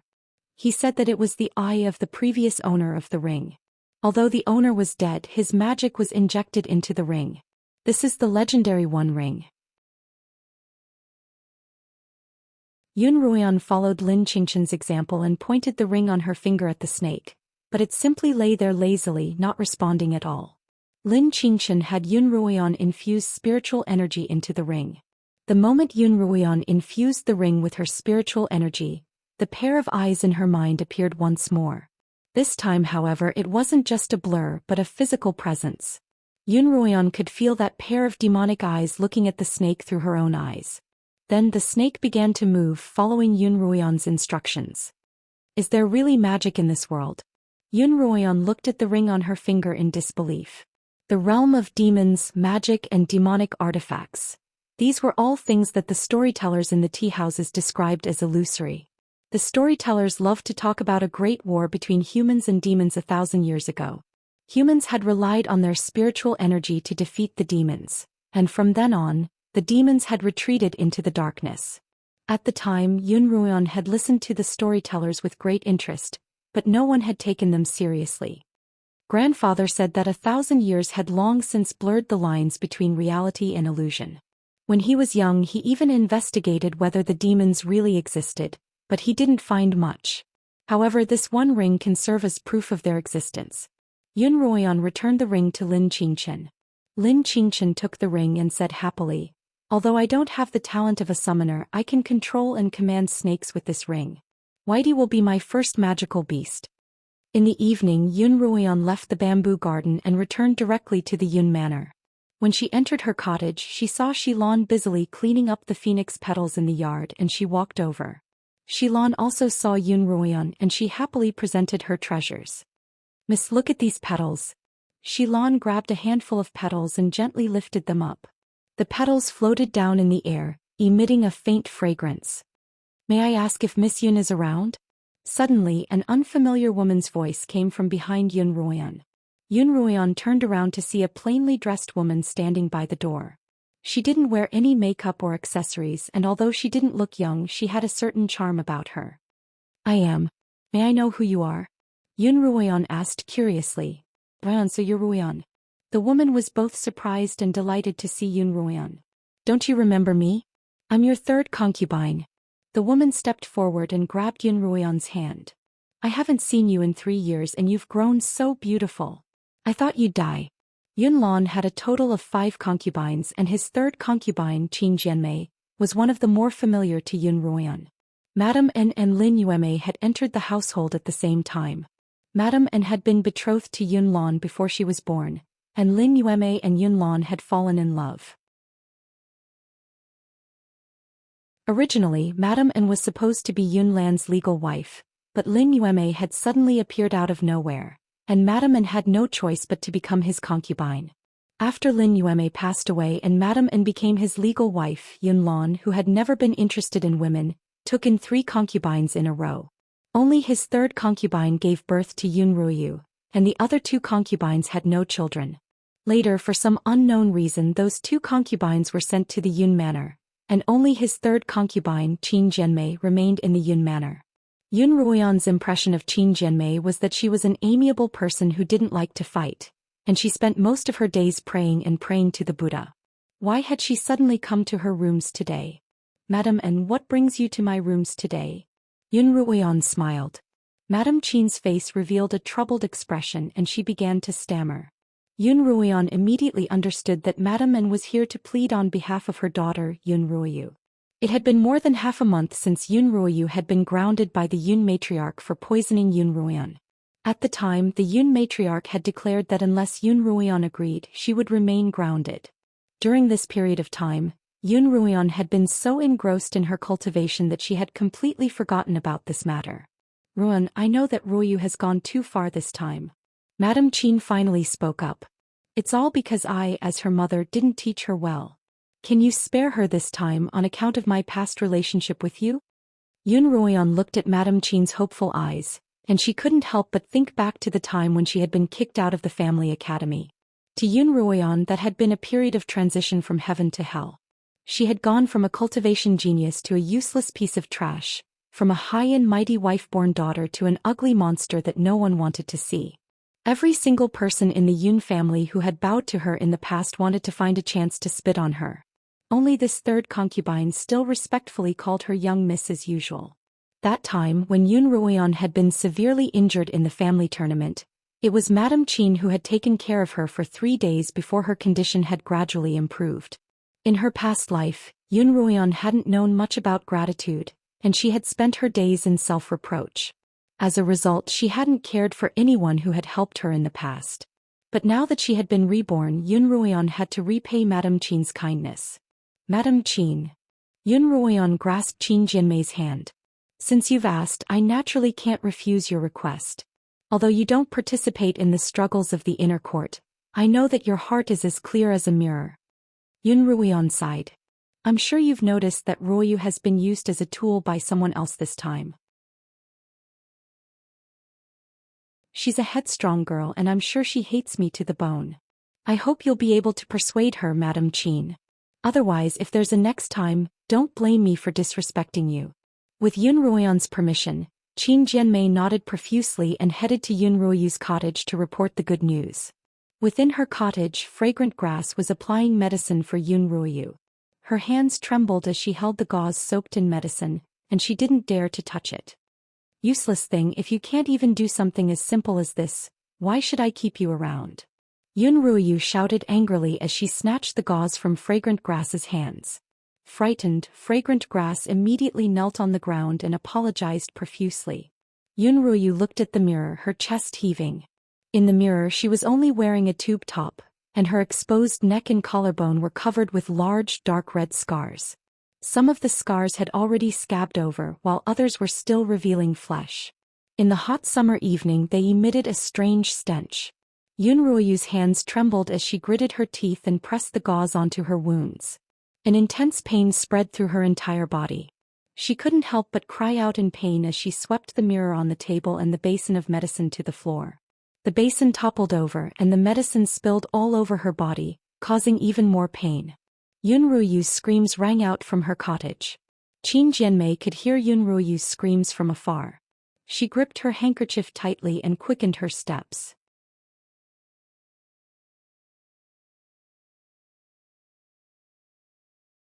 Chapter 89. Miss, don't move. Vanilla tried to pull Yun Ruoyu away. Miss, the doctor said that you can't touch this wound so casually, or it'll be even harder to heal. Yun Ruoyu pushed Vanilla away and yelled for her to scram. Just then the curtains parted and Madame Qin walked in. Ruoyu, are you all right? Qin Jianmei hurried over, wanting to pull Yun Ruoyu up, but Yun Ruoyu pushed her away as well. Her face was covered in tears and her expression was contorted. Mother, are you here to laugh at your daughter's plight? Silly child. Qin Jianmei's tears fell uncontrollably. You're my child and I can't wait to feel sorry for you. Why would I come here to laugh at you? Qin Jianmei hugged Yun Ruoyu and the two of them burst into tears. I've already pleaded with your second sister. From tomorrow onwards, you won't have to be confined anymore. Madame Qin wiped away Yun Ruoyu's tears with a handkerchief. Take this as a lesson. Listen to me in the future and we'll live peacefully and not provoke anyone. Yun Ruoyu pushed away Madame Qin's hand. Mother, look at me. I can't take this lesson. Madame Qin's gaze landed on Yun Ruoyu's neck and she sucked in a breath of cold air.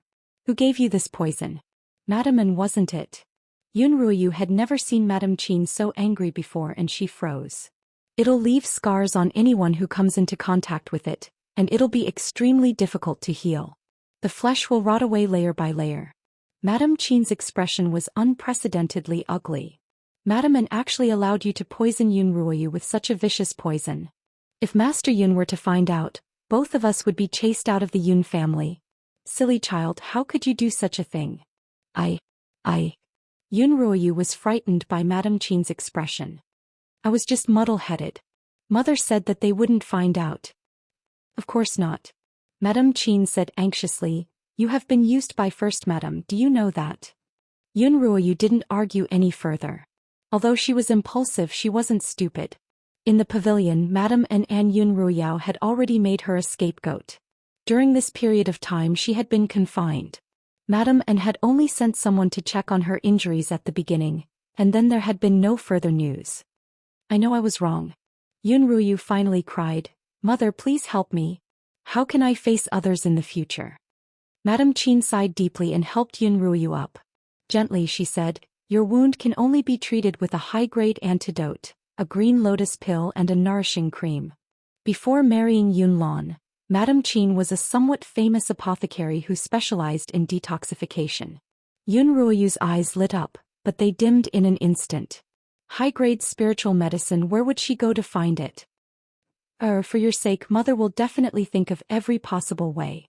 Madame Qin held Yun Ruoyu in her arms as she looked out the window. Dusk had already fallen and the sky was gray and hazy. At night there was a strong gale, followed by thunder and lightning, followed by a torrential downpour.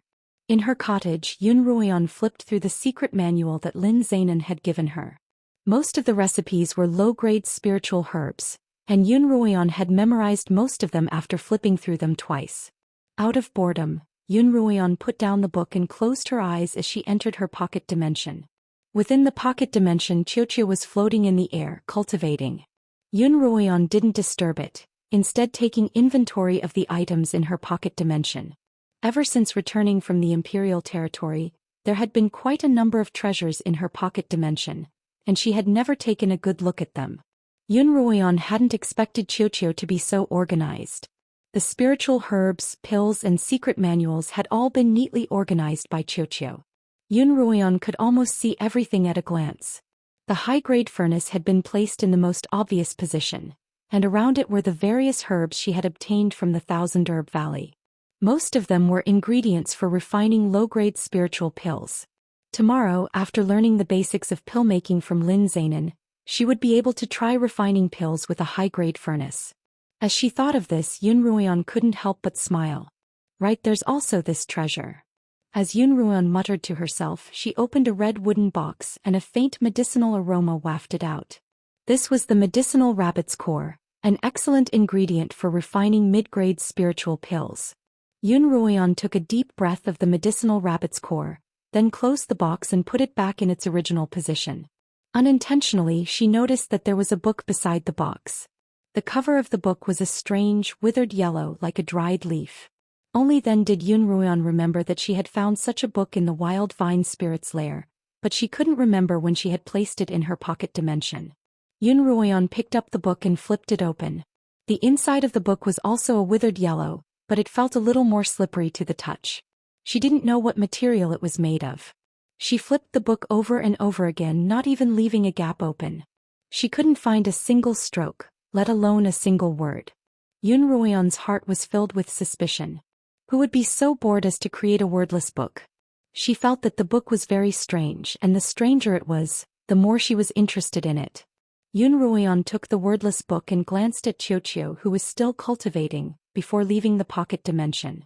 When she opened her eyes, the wordless book appeared in her hands. She held it in front of her eyes and said, "There's definitely something wrong with you. I'm going to unravel your secret." Then Yun Ruoyon got off the bed and walked to the table. She reached out and removed the lampshade from the oil lamp, then placed the book directly over the flame. The book roasted on the flame, but there was no sign of it burning, nor was there any sign of it turning black or hot. Not a single word appeared on it. Could it be that normal flames were ineffective against it? With that thought, Yun Ruoyon immediately released her spiritual fire. However, the spiritual flame that could scorch a person's face black had no effect on the book at all. The rain continued to pour outside, and the entire Yun household had sunk into silence. Yun Ruoyon, however, didn't feel the slightest bit sleepy. Instead, she began to struggle with the strange wordless book. If fire didn't work, she'd use water.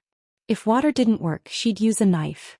In the end, even a knife couldn't leave a single mark on the book, and Yun Ruoyon finally gave up.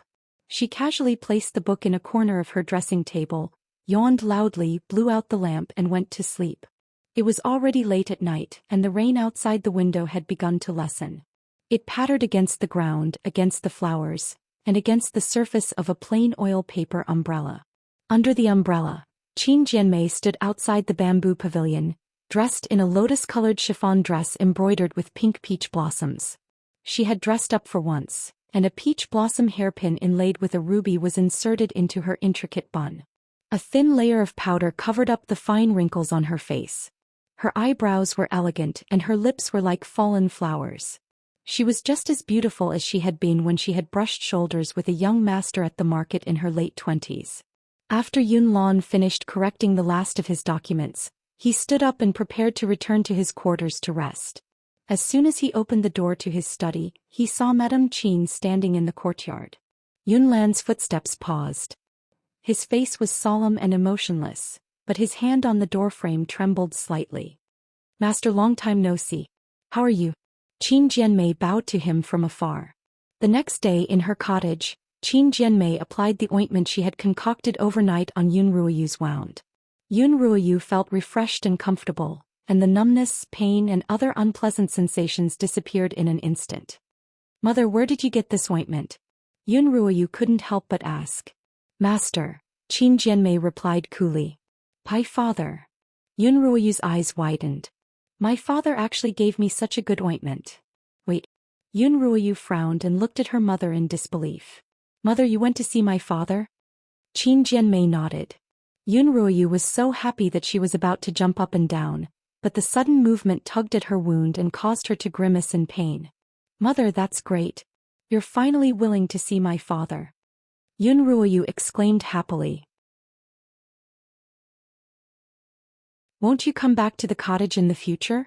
I'll have my mother to protect me from now on, and I won't have to look for Madame An anymore." Qin Jianmei handed the 2 bottles of ointment to her daughter. "I've written down how to use this ointment. Do it twice a day and your wound will heal in less than 3 days." She sighed and continued, "It's just that the scar won't disappear completely, but that's already the best-case scenario." "Mother, aren't you going to help me apply the ointment?" Qin Jianmei reached out and caressed her daughter's face. "The bodhisattva's still waiting for me." Yun Ruoyu's eyes widened in disappointment. She slapped Madame Qin's hand away and pointed at the door. "We've leave now. I don't want to see you." Qin Jianmei still wanted to say something, but Yun Ruoyu had already covered her ears with her hands, and she could only stand up and leave. As she lifted the curtains, she couldn't help but turn around and say, Remember what I told you. Don't get too close to Madame An. Leave now." Yun Ruoyu shook her head vehemently. Madame Qin sighed and walked out of the room. Yun Ruoyu listened as Madame Qin's footsteps grew further and further away. Yun Ruoyu sat on her bed, biting her lip as she thought bitterly, "You can't protect me and you won't let me look for someone else? You just want to be a coward and you still want to take me with you. Vanilla. Yunruyu called out to the door. Prepare some clothes for me. I'm going to the Rippling Cottage to pay my respects to Mother. The Rippling Cottage was especially lively today. Because of the torrential rain the night before, the hot weather had improved somewhat. Madame N had ordered a tea table to be set up by the peonies in the courtyard, and she invited Yun Ruoyao and Yi Qianying to enjoy tea together. As soon as the three of them sat down and took their first sip of tea, a maid called out, "Third miss, you're here."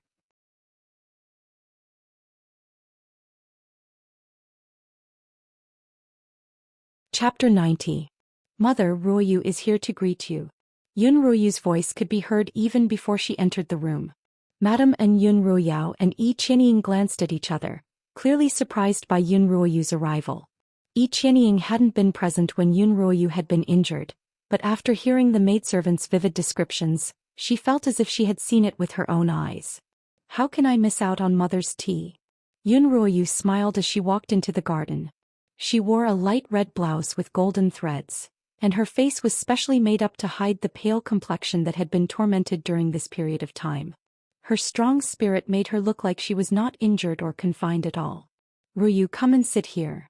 Madame N hurriedly stood up to greet her, then ordered the maids to bring in more chairs and tea sets.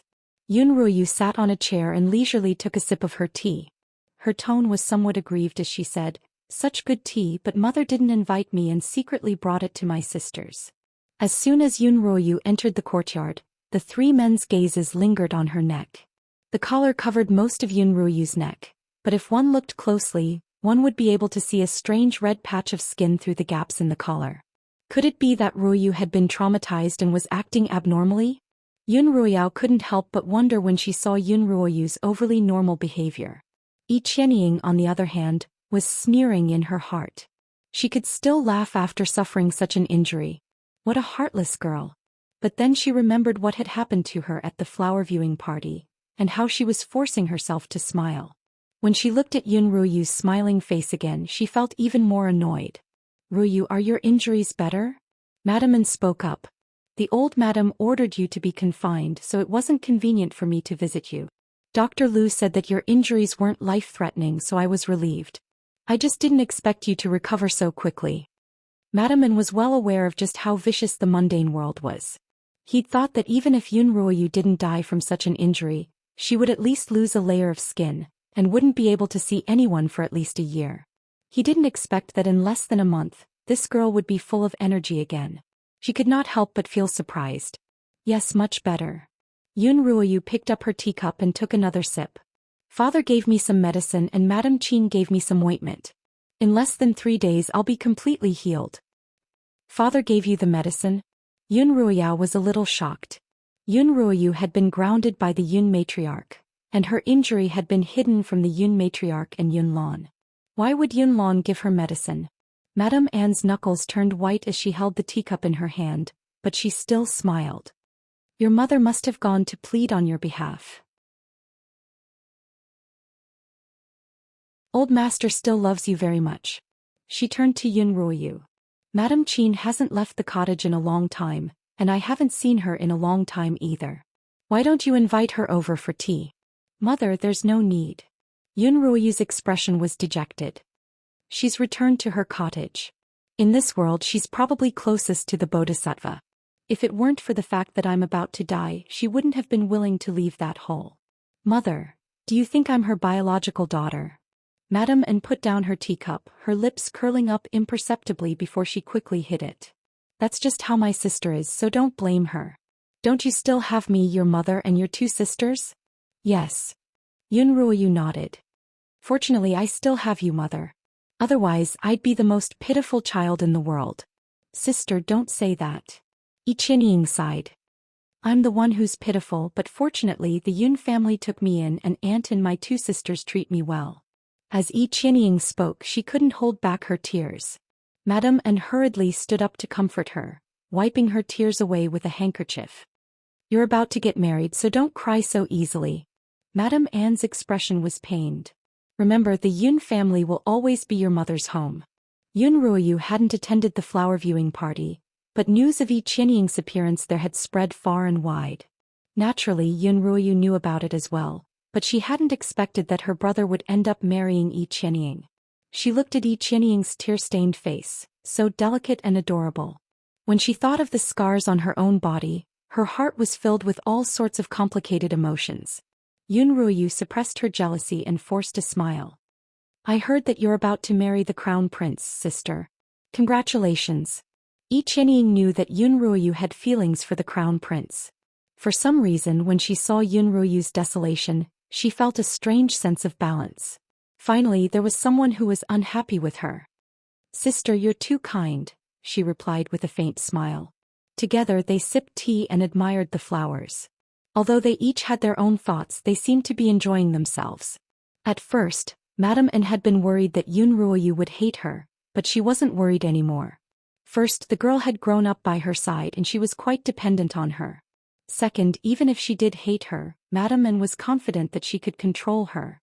Just then Yi Qianying placed her teacup on the table, crossed her arms, and swept her gaze across the three of them.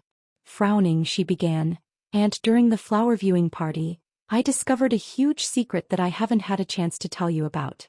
The secret might sound a little ridiculous, but I believe that my intuition is correct. When the three of them heard Yi Qianying's words, they immediately stopped sipping their tea and looked at her. What secret? Sister Qianying, don't keep us in suspense, Yun Ruoyu exclaimed. That's right, Qianying. While everyone's here, don't worry, Yun Ruoyao added. Yi Qianying's expression was very serious, and she subconsciously lowered her voice. I suspect that Yun Ruoyan isn't the same Yun Ruoyan as before. The three of them didn't know how to react to this. Sister Qianying, what do you mean by that? Yun Ruoyu asked. If Yun Ruoyan isn't the same Yun Ruoyan as before, then who is she? Yun Ruoyao asked. Madame N, however, seemed to be deep in thought. That girl really is different from before. She's much stronger than before. Sister Ruoyu. Yi Qianying looked at Yun Ruoyao and Yun Ruoyu. Do you remember in the imperial territory when Yun Ruoyan fought with a young master from the Yu kingdom and then killed him? The three of them had kept this matter a secret, but Madame N naturally wasn't an outsider. After all, she had known about it a long time ago. The two of them nodded, but they still didn't understand what Yi Qianying was referring to. That day in the greenhouse, I suddenly felt that Yun Ruoyan's gaze toward me was very strange. It wasn't one of schadenfreude, nor was it one of indifference. Rather, it was the condescending gaze of a superior toward the weak. Her gaze was so intimidating that it was frightening. I suddenly recalled that in the imperial territory before young Master Wang died, he shouted at Yun Ruoyan that she wasn't human but a demon. As Yi Qianying recounted her story, Yun Ruoyao and Yun Ruoyu couldn't help but recall the scene in the imperial territory. When they thought of Yun Ruoyan's recent changes, they suddenly felt a chill run down their backs. Qianying. Madame N sat up straight and looked at Yi Qianying. Are you saying that Ruoyan is a demon in disguise? Yi Qianying nodded, then shook her head. To be more precise, I suspect that she's been possessed by a demon, or that she's been possessed by someone. Yi Qianying leaned forward and looked at the three of them. Think about it. Other than these two possibilities, how else could she suddenly become so strong, so evil, and so difficult to deal with? That must be it. Yun Ruoyu stood up immediately. No wonder she didn't want to drink the soup I gave her that day at the pavilion in the middle of the lake. She must have smelled the poison in the soup. And when she spilled the poison soup on me, she must have done it on purpose. She's a demon in disguise. She pressed her hands on the table and hatefully said, Do you still remember the day when the crown prince came? I think she's a fox demon. No wonder she's always able to defeat those stronger than her. Yun Ruoyao calmed herself down, as if she had suddenly figured out something that had eluded her for a long time. In the imperial territory, she defeated Wang Kuang as a third-rank blade master. Then at the flower viewing party she defeated Rong Yuehong, a sixth-rank blade master. No normal person would be able to break through so quickly in such a short period of time. Furthermore, he didn't tell father that he had made such great progress in his cultivation. He said he hid it. Madame N slammed her palm onto the table. There's definitely something fishy going on. Qianying's suspicions might very well be true. In that case, let's report this to father and grandmother, Yun Ruoyu said hurriedly. Let grandmother and father take her in. Sister Ruoyu, you're being silly again, Yun Ruoyao said. We've only heard of demons possessing humans, but we've never seen it with our own eyes. Without concrete evidence, not only will father and grandmother not believe us, they'll even blame us for disturbing them. Then what should we do? Yun Ruoyu asked anxiously. Are we just going to let this demon do as she pleases in the Yun household? Everyone frowned. Madame An seemed to have thought of something and her eyes suddenly lit up. I know of something that can make a demon appear. What is it? Yun Ruoyao, Yun Ruoyu and Yi Qianying asked in unison. Realgar wine, Madame An replied. When I was young I've seen Daoists catch demons. As soon as a low-level demon touches Realgar wine, it'll immediately reveal its true form. Yun Ruoyu's eyes also lit up. Mother, do you mean to splash Realgar wine on her when she's not paying attention? That's easy. Madame An shook her head. According to what you've said, this demon's cultivation is quite high. Just using Realgar wine on her won't be enough. We'll have to think of a way to make her drink it. Yun Ruoyao said awkwardly, but she's always been cautious. Even with so many of us around, we couldn't make her drink that bowl of soup. How can we make her drink Realgar wine now? Madame An picked up her teacup and leaned back in her chair.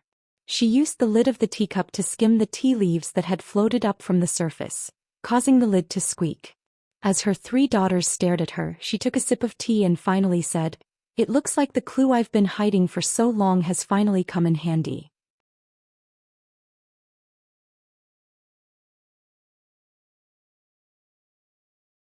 Chapter 91. Naturally, Yun Ruoyan was oblivious to Madame Anne's plot. She was still immersed in her own cultivation. After greeting the Yun matriarch early in the morning, Yun Ruoyan went to the Lin manor. Lin Zainan, Lin Qingchen and Lin Qingxue were already waiting for Yun Ruoyan's arrival. As soon as Yun Ruoyan entered, she began the ceremony. Lin Zainan sat at the head of the table with Lin Qingxue and Lin Qingchen standing on either side of him. Yun Ruoyan knelt down and kowtowed 3 times. Disciple greets master. Lin Zainan repeatedly said, Good disciple, quickly get up. His face was smiling so widely that his eyes couldn't be seen. Yun Ruoyan stood up, took a cup of wine from Lin Qingchen and offered it to Lin Zainan, who drained it in one gulp. Good girl. Good girl, from now on you're not only my granddaughter, but you're also the first disciple of the Lin family to come from another family in 100 years. You're also my last disciple. Lin Zainan stroked his white beard, his tone proud. He was very pleased with this disciple of his. Sister Rowan, no. Lin Qingxue clasped her hands behind her back mischievously. Junior Ruoyan, hurry up and greet your senior. Yun Ruoyan smiled as she walked up to her and reached out to pinch her chubby cheeks. Ouch. Sister Rowan, be gentle. Lin Qingxue cried out in pain. The Lin family's pillbox, which had been lonely for so long, was suddenly filled with laughter. After the ceremony, Lin Qingchen and Lin Qingxue were sent off by Lin Zainan to do their homework, and Yun Ruoyan was about to begin her first pill-making lesson.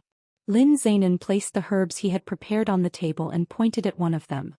What's this? Yesterday, Lin Zainan had given Yun Ruoyan a secret manual for her to memorize. Today's first lesson was to test her proficiency. Yun Ruoyan saw that the herb was a faint red, and its branches were dotted with tiny blue flowers. It was something she had seen in the imperial territory.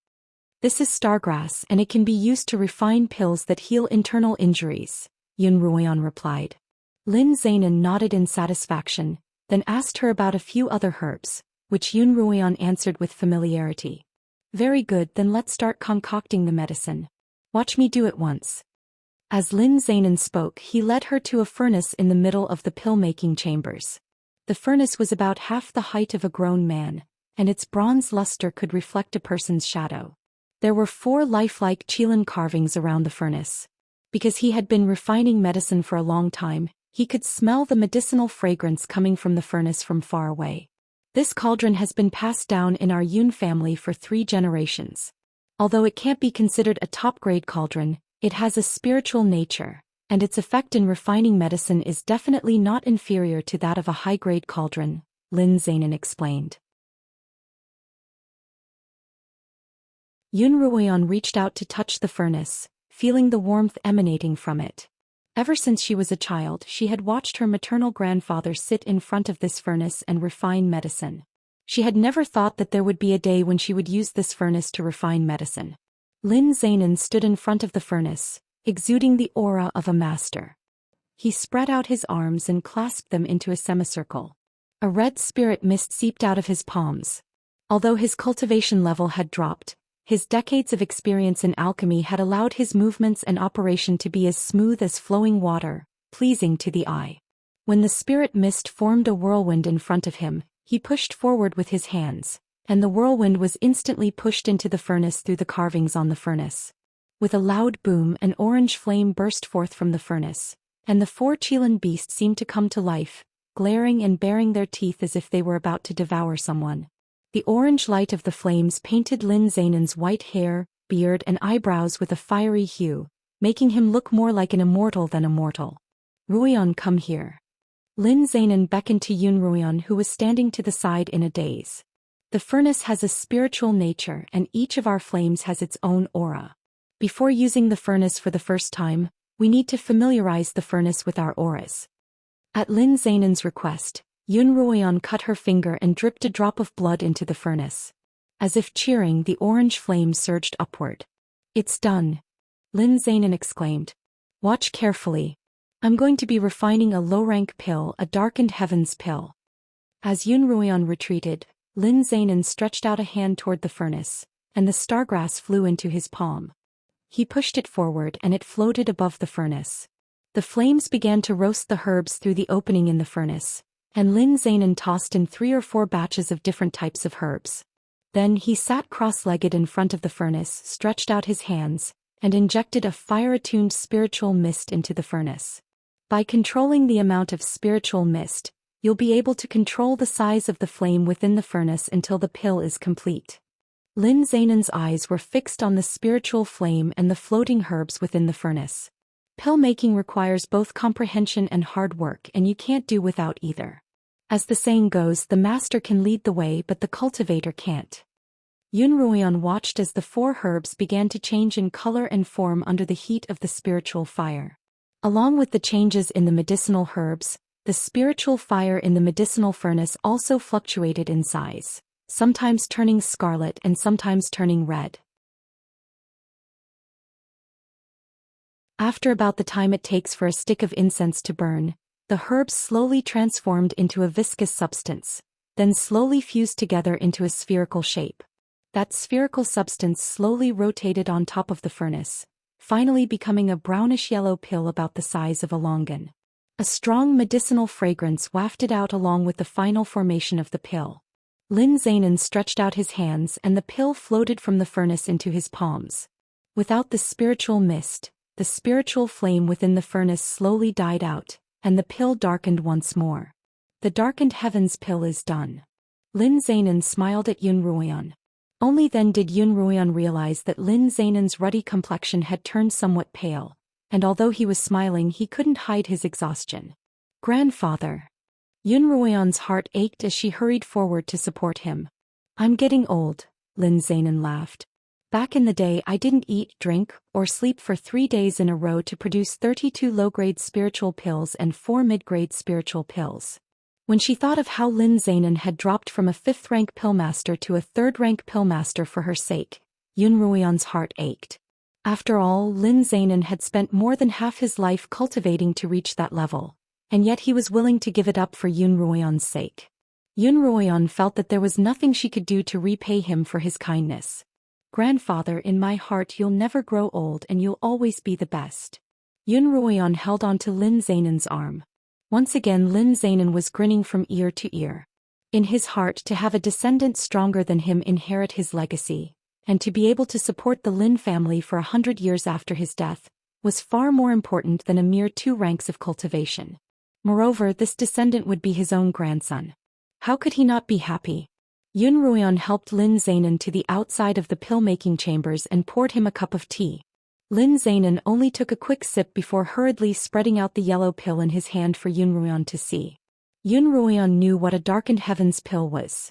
In the early stages of cultivation, it could help a cultivator quickly condense spiritual energy to become a 3rd-rank blade master. However, the cultivators who used the Darkened Heavens pill were often stuck at 5th rank, and it was difficult for them to advance any further. As a result, this low-grade spiritual pill was widely used by the guards and the army. Even on the Qinyuan continent, it was in short supply. Lin Zainan explained to Yun Ruoyan that spiritual pills could be divided into 3 grades: low-grade, mid-grade, and high-grade according to the ingredients used, the spiritual energy they contained, and their effects. Each grade could then be further divided into 3 grades: high-grade, high-grade, and high-grade. Look at this Darkened Heavens pill. It's shiny, round, and fragrant. Lin Zainan placed the pill in front of Yun Ruoyan's eyes, teaching her how to judge the quality of a spiritual pill. You can tell the pillmaster's cultivation by looking at the spiritual pill. If the pillmaster's cultivation isn't high enough and he tries to forcefully refine a high-grade pill, he'll definitely end up with a low-grade one. However, most of these cases end in failure. Yun Ruoyan took the pill from Lin Zainan's hands and placed it back into the pillbox. If spiritual pills were exposed to the air for too long, they'd easily lose their spiritual energy.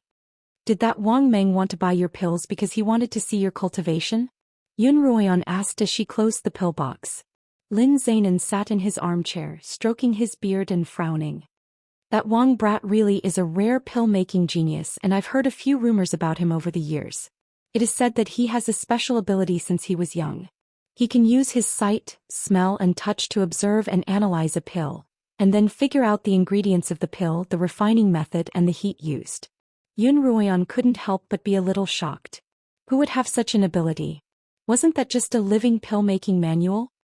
I've heard that the kid's cultivation has already gone berserk, Lin Zainan said seriously. Lin Zainan couldn't help but say sternly, Ruoyan, although you're also talented, it won't be easy for you to defeat him. You'll have to put in a lot of effort. Yun Ruoyan looked at Lin Zainan, her expression equally serious. Grandfather, I won't let you down.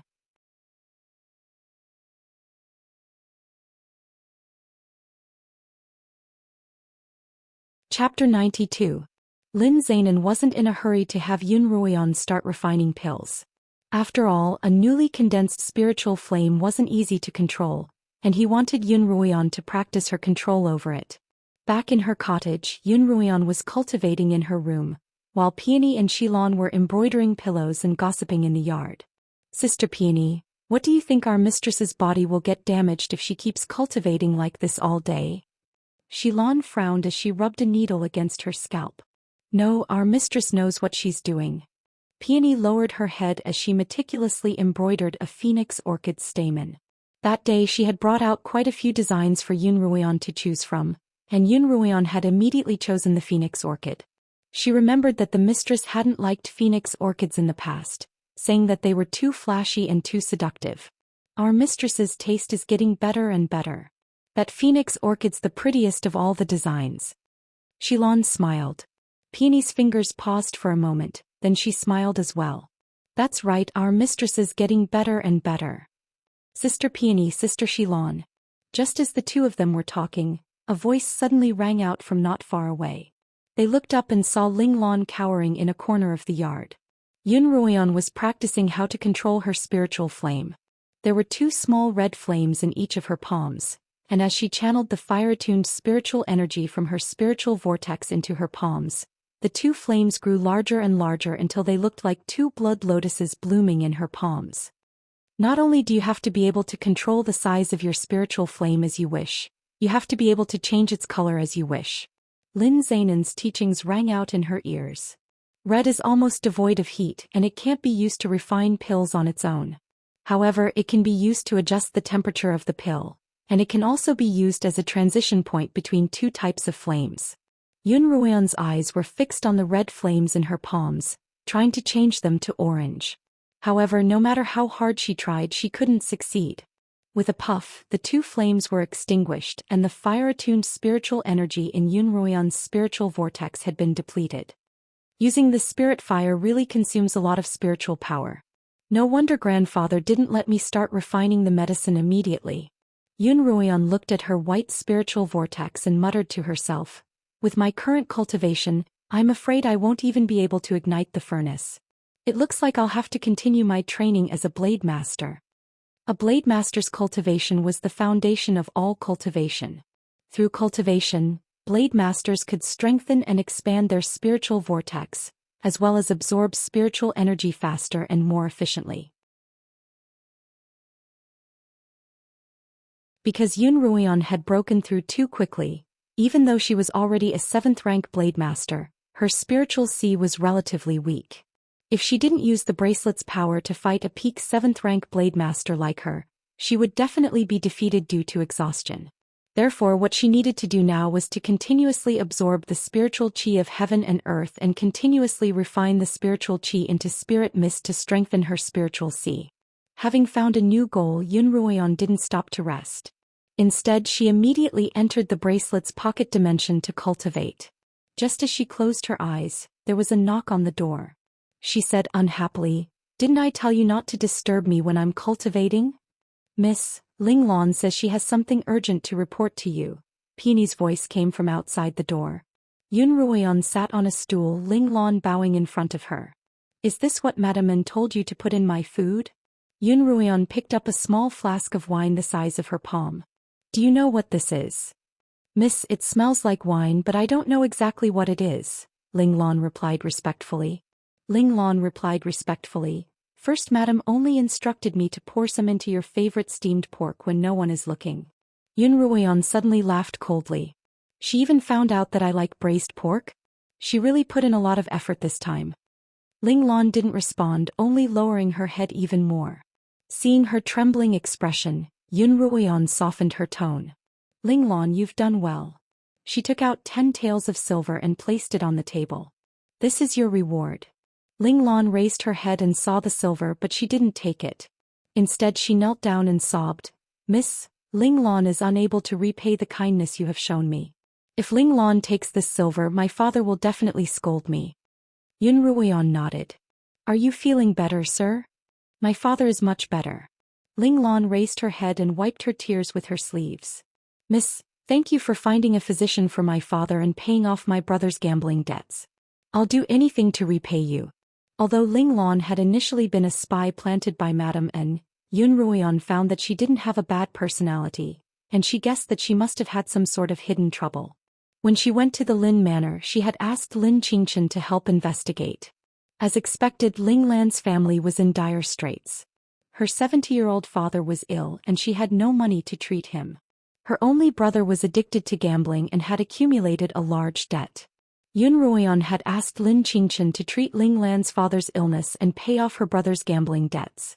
When Ling Lan learned of this, she was naturally very grateful. This was exactly the effect that Yun Ruoyan wanted. Although Madame An was a schemer, she was also cruel and merciless. Knowing that Ling Lan's family was in dire straits, she used it to threaten her. Every time, she would only give Ling Lan enough money to pay for emergencies, so that she wouldn't leave her grasp. Yun Ruoyan felt that Madame An's ability to win people's hearts was sometimes even inferior to Xianxia's. "Get up." Yun Ruoyan reached out to help Ling Lan up. "Here's some silver as payment for the information you gave me last time. Take it." As it turned out, it was Ling Lan who had informed Madame An of Yun Ruoyu's plan to poison Yun Ruoyan's soup. That day, Ling Lan had been on her way to Madame An's quarters to report on Yun Ruoyan's condition. As soon as Ling Lan returned, she immediately sought out Peony, who in turn informed Yun Ruoyan of what had transpired. Yun Ruoyan stuffed the silver into Ling Lan's hands, and Ling Lan trembled as she accepted the silver, thanking her profusely. She looked at the silver in her hands, a smile on her face and tears in her eyes. The Yun family's servants had a fairly high monthly stipend of 5 copper coins. 10 taels of silver was equivalent to 2 years of her monthly stipend. Previously, Madame An had only given her 2 taels of silver at most, and Yun Ruoyan's image in Ling Lan's heart grew even more prominent. Yun Ruoyan looked at the girl's reverent gaze, and decided that she needed to add another layer of assurance. She then asked, "I heard that your brother is an elementary scholar." Ling Lan hadn't expected Yun Ruoyan to ask about her brother, and she hesitated for a moment before replying, "My brother is indeed a scholar and a very talented one at that. However, because his family was poor, he couldn't afford the silver that the examiners demanded, and that's why he failed so many times." As a commoner on the Qinyuan continent, there were two paths that could change their lives. The first was through cultivation. As long as one broke through to become a third-rank blade master, they could find a job as a guard, and it wouldn't be a problem for them to support their family. If they became a fifth-rank blade master, they could become a retainer of a large family, or even enter the imperial court to become a military official. However, most people didn't have the talent for cultivation, or if their talent was so poor that they had no hope of becoming a third-rank blade master in their lifetime. As a result, they could only take the second path, the imperial examinations. Ling Lan's brother had taken the second path. However, corruption was rampant in the imperial court, and Emperor Li Xiu didn't place much importance on the imperial examinations or the selection of civil officials. As a result, the imperial examinations were rife with fraud. Because Ling Lan's brother couldn't afford the silver required by the examiners, despite his talent, he failed the imperial examinations time and time again. After a few failures, he was so deeply affected that he became addicted to gambling. Lin Qingshan had recounted all of this to her. Lin Qingshan had said that Ling Lan's brother was rather generous, but he was too depressed. Now that he was bored at home, it was likely that he wouldn't be able to restrain himself from gambling. Yun Ruoyan walked up to her desk, wrote a note and handed it to Ling Lan. Have your brother take this note to the Lin family's apothecary in the city, and they'll give him a job. Miss, what did you say?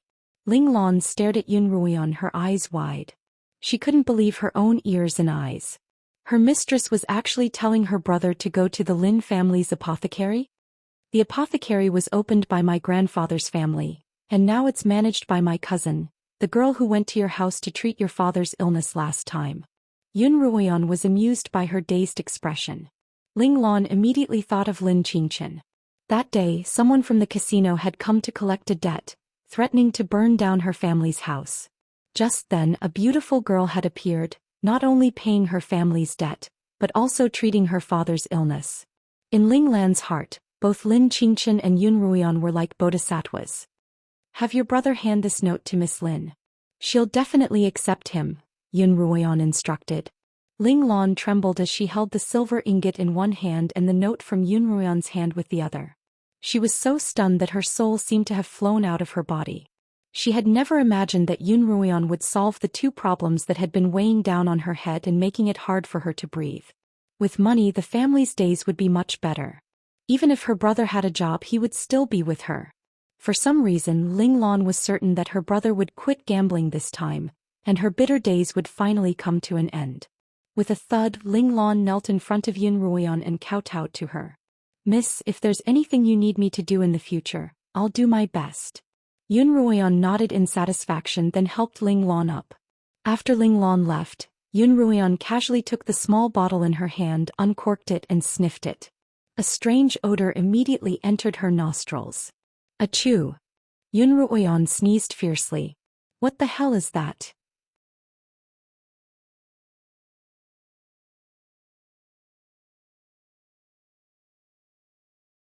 Chapter 93. Yun Ruoyan frowned. She placed the bottle in a corner of the room and ignored it. Instead, she focused on cultivating. Most of Yun Ruoyan's energy was focused on her cultivation, and the tricks that Madame N and her three sisters were up to weren't enough to distract her. After her rebirth, Yun Ruoyan was incomparably clear about her goals. In her past life, she had been short-sighted, weak, and useless. She had despised herself in the eyes of others. Whenever she met a man who was willing to give her the slightest bit of attention, she would lose her mind and give all her passion and hope to someone else. Occasionally, when Yun Ruoyan reflected on her past life, she realized that she hadn't truly loved Pei Zio at the time. Rather, she had viewed him as the only way to escape from the Yun family and her own miserable fate. The weaker she was, the more she couldn't leave him. But that wasn't love, but a kind of helpless, morbid dependence. At the time, all she could see was Pei Zio. For him, she was willing to abandon her family and herself. But when she escaped from the Yun family and entered the Pei family, she had fallen from a tiger's den into a wolf's den, into a bottomless abyss. In this life, she wanted to become stronger. She wanted to use her own strength to protect herself and those who treated her well. She wanted to rely on herself to pave a path out of the Yun family. She wanted to pave a bridge to the wider world for herself. As for Madame and Yun Ruoyao, Yun Ruoyu, Yi Qianying and even Pei Zio, they would all be insignificant passers-by in Yun Ruoyan's dazzling life. If they didn't provoke her, she'd let them have their peace for a few days. If any of them came looking for trouble, she'd treat it as a diversion from her boring cultivation and fight them. "Miss, what present are you preparing for the Yun matriarch's birthday?" Peony asked as she combed Yun Ruoyan's hair in front of her dressing table. In a few days it would be the Yun matriarch's 80th birthday, and the Yun manor would be especially busy. At 50 one knew their destiny, at 70 it was rare, and at 80 it was extremely old. On the Qinyuan continent these 3 birthdays were extremely important. Given the Yun matriarch's esteemed status in the Yun family, it was only natural that they would hold a grand celebration. "I don't know. I haven't decided yet." As she looked at herself in the mirror, the image of a man appeared in her mind. The man was about 17 or 18 years old, tall and burly with a delicate face. When he smiled he bore an 80% resemblance to Yun Ruoyan. When he wasn't smiling he looked especially serious. Under his thick black eyebrows his eyes were like 2 deep and serene ancient wells. This was a characteristic he had inherited from Yun Lan. This youth was none other than Yun Ruoyan's brother, Yun Maxiao. Last year, during Madame Ruoyan's birthday, Miss Ruoyan gave her a jade rui as a birthday gift, but Miss Ruoyan intentionally broke it when she bumped into you, Peony explained as she combed Yun Ruoyan's hair. "Of all the things the madam left behind, there's only a pair of glazed jade bracelets inlaid with gold. But the design aren't suitable for a birthday present." Peony frowned. Lin Yueme had left quite a few treasures for Yun Ruoyan after her death, but after so many years of selling and gifting, there wasn't much left. By the time Yun Ruoyan entered Kongming Academy, her expenses would only increase, and what little money she had left would likely be far from enough. In a short period of time, Peony was struggling to keep up with her finances. "Peony," Yun Ruoyan suddenly called out to her in the mirror. "Do you think my brother will come back this time?" "Young master?" Peony paused for a moment before resuming her movements. Now that the world is at peace, the young master should be back by now. But the day after tomorrow is the old madam's birthday, and I haven't heard any news at all. "Miss, why don't you go ask Madame Ruoyan about it?" Yun Maxiao was Lin Yueme and Yun Lan's first child, and Yun Ruoyan's biological brother. He had entered the army before Yun Ruoyan could even remember, and it had been 10 years since then. The first time Yun Ruoyan had seen Yun Maxiao was 3 years ago, when he had returned to report on his duties. At that time, Yun Ruoyan hadn't yet been kicked out of the family academy. However, her cultivation had already begun to stagnate. Because she had lost so many matches in the academy's internal competitions, she had been ridiculed and she had hidden away to cry. Peony had told Yun Maxiao about this, and those who had ridiculed her were all taught a harsh lesson by Yun Maxiao. Yun Maxiao had even comforted Yun Ruoyan, telling her that even if she lost her talent, her brother would always protect her. That was the first time Yun Ruoyan had felt the warmth of family, but it was short-lived. Yun Maxiao had quickly left. Soon after, she had been kicked out of the family academy. The second time Yun Ruoyan had seen Yun Maxiao was when she had married Pei Zio. Yun Maxiao had rushed back from the army camp and personally accompanied Yun Ruoyan to the Pei manor on horseback. Yun Ruoyan still remembered what Yun Maxiao had said to Pei Zio outside the palanquin. "If you dare mistreat my sister, I'll cut you into pieces and raze the entire Pei family to the ground." The next day Yun Maxiao had left the capital and rushed back to the army camp. However, that parting had been a matter of life and death. On his way back to the camp, Yun Maxiao had been robbed by bandits. By the time Yun Ruoyan saw her brother again, he had already been reduced to a mangled corpse. "Miss, what's wrong? Did I hurt you?" Peony had finished tying up Yun Ruoyan's hair and was about to take a good look at her handiwork in the mirror when she saw Yun Ruoyan's tears streaming down her face. "I'm fine." Yun Ruoyan wiped her tears with her sleeves. "The wind and sand got in my eyes." "Ah." Peony turned to look out the window. Where had the wind and sand come from? Yun Ruoyan looked at herself in the mirror and smiled. "It's not too late."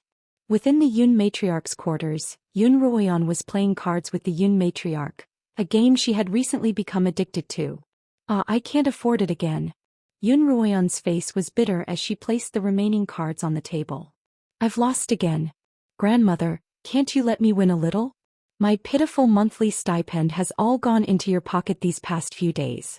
The Yun matriarch's wrinkled face bloomed with laughter. I'm willing to admit defeat. Then I won't play anymore. Yun Ruoyan pretended to be angry. Grandmother, you're too good. I'll keep losing. The Yun matriarch was amused by her innocent demeanor. Mother, what's making you so happy? First Madame An walked in at this time. She heard the Yun matriarch's laughter as soon as she entered the room. A maid lifted the curtains for her and she asked as soon as she entered. When she turned to look at Yun Ruoyan, her expression couldn't help but change. However, she quickly put on a smile and greeted Yun Ruoyan. Ruoyan, you're here too. No wonder you're smiling so happily. That's right, Ruoyan is the apple of my eye. The Yun matriarch didn't hide her fondness for Yun Ruoyan at all. Of all the servants, only Ruoyan has the patience to play cards with me. The Yun matriarch couldn't help but smile sheepishly. Ruoyu and Ruyao have been teaching the new students of the family academy these past few days. Qianying's about to get married and she's been busy making the wedding dress with the seamstress. The Yun matriarch's gaze landed on Yun Ruoyan as she smiled. Of all the servants, Ruoyan is the only one with the most free time. It's only right that she spend more time with the old lady. The Yun matriarch's meaning was too obvious. Wasn't she implying that Yun Ruoyan had nothing better to do? However, Yun Ruoyan didn't get angry at all. Instead, she smiled back. Mother, you're right. In my heart, spending time with grandmother is the most important thing. The Yun matriarch didn't say anything but she chuckled. Yun Ruoyan's words had struck a chord with her. Ruoyan really is a filial child. Madame An laughed dryly. Yun Ruoyan picked up a walnut from the fruit box, smashed it open with a small hammer, removed the kernel and carefully cleaned up the debris before handing it to the Yun matriarch. Grandmother, here you go. The Yun matriarch placed the walnut in her mouth and chewed on it. As she ate, she casually asked Madame An, has Qianying's marriage been decided? It's been decided. It'll be at the end of next month. The 28th of the 8th month is an auspicious date suitable for marriage, Madame An replied respectfully. Madame An replied respectfully, but her gaze occasionally drifted to Yun Ruoyan. This pair of old and young, one peeling walnuts and the other eating, seemed to have a tacit understanding of one another. It seemed that this lass had come to the Yun matriarch's residence quite often to please her. Unfortunately, her maidservants couldn't control their temper, so Qianying could still pretend to sit there for an hour. Yun Ruoyao and Yun Ruoyu, on the other hand, complained that the Yun matriarch's residence was too old, and that they wouldn't have come unless it was absolutely necessary. The Yun matriarch ate 3 walnuts in a row and still wanted to stretch out her hand, but Yun Ruoyan refused. Grandmother, you mustn't be greedy. Yun Ruoyan poured a cup of tea and handed it to the Yun matriarch. These walnuts are greasy, so have some tea to wash them away. If you'd like some more, I'll peel them for you later. The Yun matriarch took the tea and took a sip before turning to Madame An. Kongming Academy's about to open at the end of next month, right? Has the enrollment list been released yet? The list hasn't been released yet, but the scions of the various families are all aware of it. The list is just a formality, Madame An replied. Kongming Academy opens in the middle of September, not long after Qianying's marriage to the Crown Prince's manor. She'll be able to enter the academy together with the Crown Prince, who's 2 grades above them. After answering the Yun matriarch's questions, Madame An began reporting to the Yun matriarch about the details of the birthday banquet, as well as the guest list. The Yun matriarch usually didn't bother with the affairs of the manor, but Yun Lan was particularly concerned about this birthday banquet. Madame An was still afraid that she wouldn't be considerate enough, so she reported every detail to the Yun matriarch. If Yun Lan wasn't satisfied, she could use the Yun matriarch as a shield. Others didn't know of Madame An's schemes, and they simply thought that she was being considerate and filial. As Yun Ruoyan listened to Madame An's list of guests, she frowned. The Crown Prince Li Qianxiao, the Pei father and son Pei Yingxiong and Pei Zio, the head of the Li family Li Tianling, the slaughtering king, Li Mo. Truly, all those who were supposed to be here had been invited.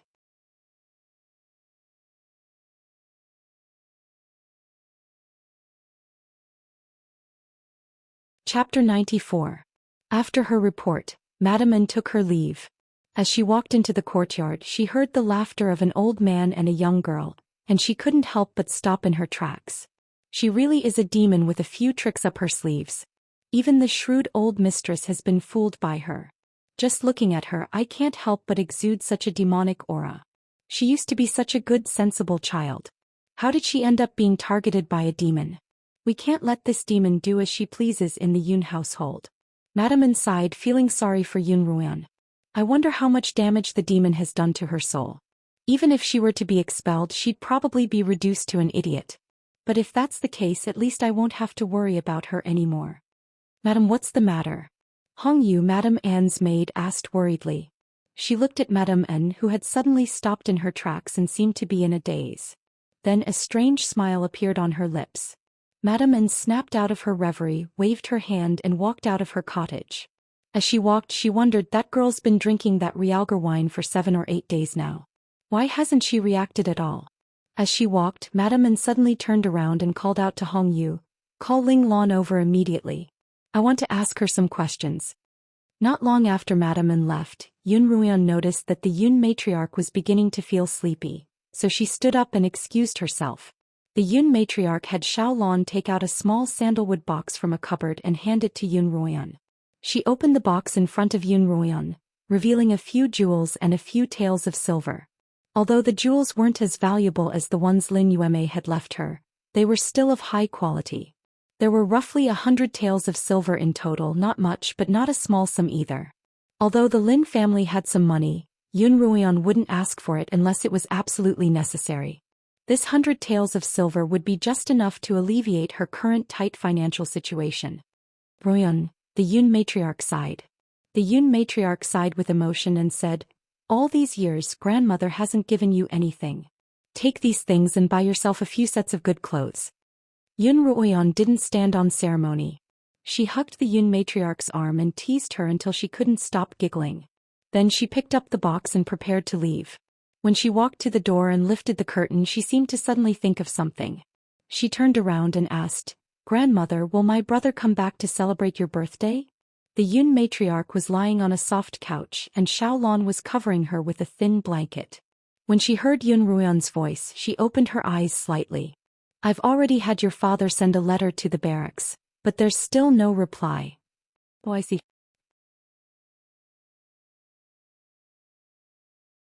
Yun Ruoyan's tone turned a little forlorn, but she quickly turned cheerful again. "Grandmother, rest well.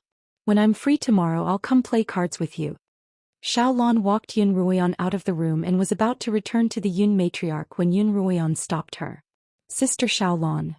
Yun Ruoyan smiled as she held Xiao Lan's hand. Xiao Lan looked at Yun Ruoyan.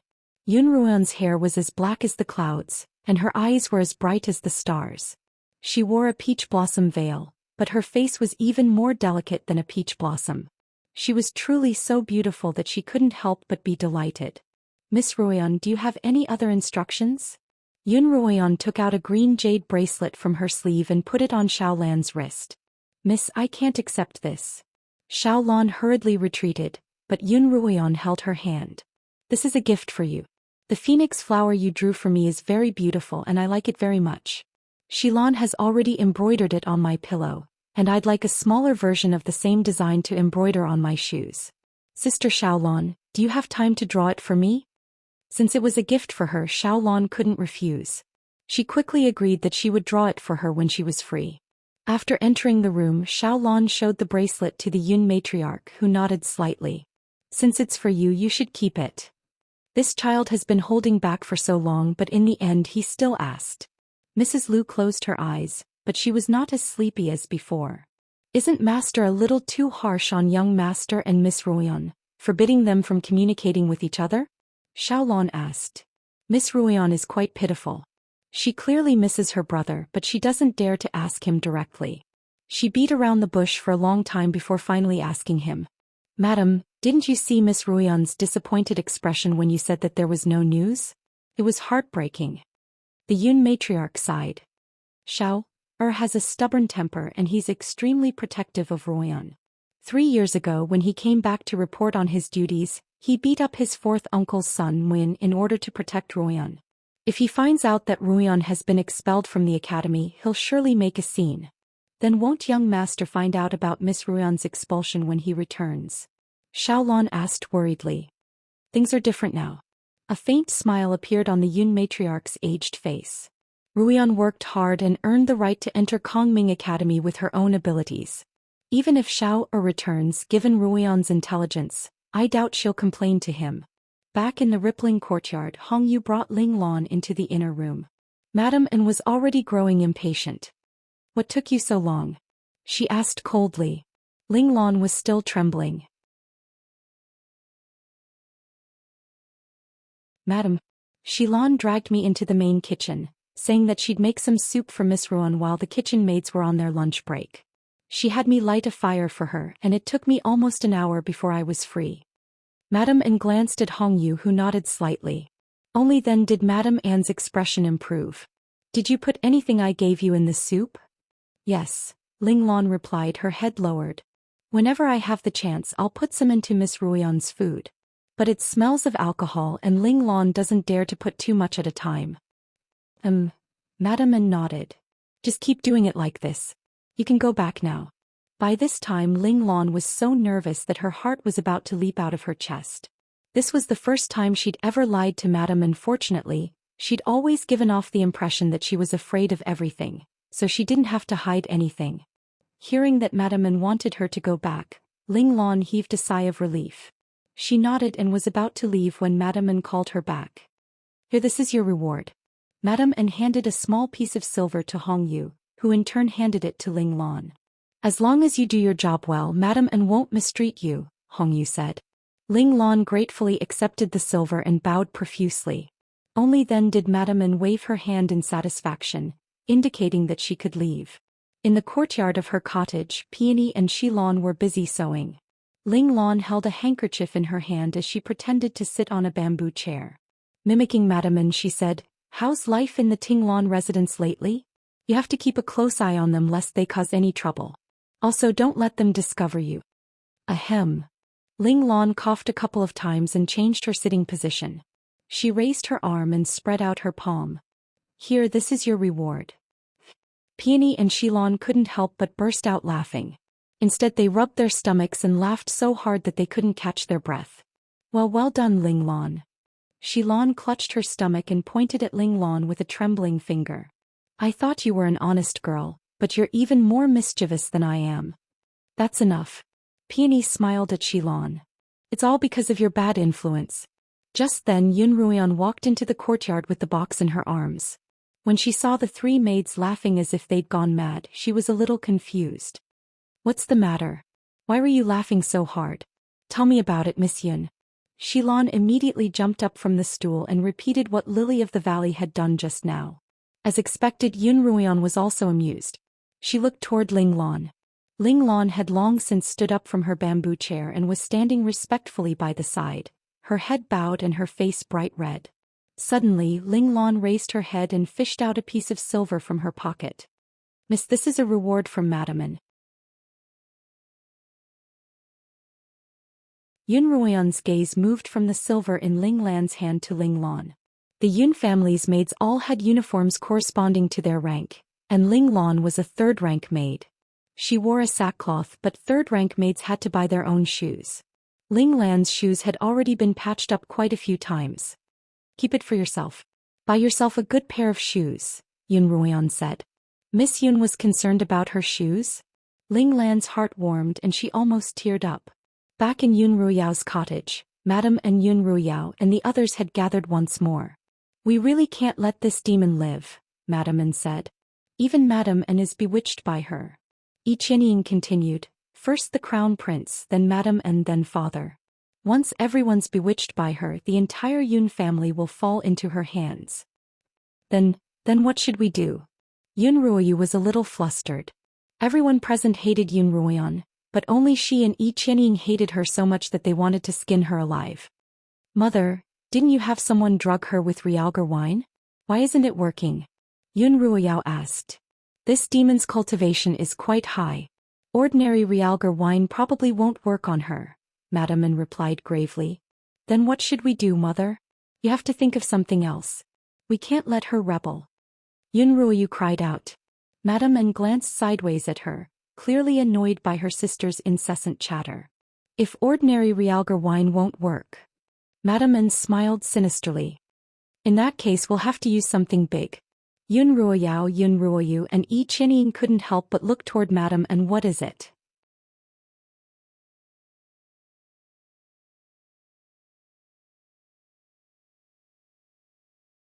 Chapter 95. In the afternoon, a mysterious man arrived at Madame Rustling's courtyard. His face was ordinary and his hair was black and glossy. He was tall and thin and it was impossible to tell his age. He wore the robes of a Daoist priest, but he held a string of prayer beads in his hands. He referred to himself as a spiritual master. Spiritual master, please have some tea. Madame N respectfully took the teacup from one of her maids and handed it over personally. The spiritual master sat at the head of the table and accepted the teacup in a dignified manner. He took a sip, then asked, "First, madam, did you summon me this time because of the matter you mentioned last time?" "That's right." Madame N sat down to the side and frowned. "The realgar wine you gave me last time didn't seem to have any effect on that demon. I'm thinking that perhaps its cultivation is too high for ordinary methods to work on it, so I'd like to invite you to see for yourself just what kind of demon it is." The spiritual master stroked his glossy beard and narrowed his eyes as he listened to Madame Anne's words. Speaking of this Daoist and Buddhist reverend, he was quite capable.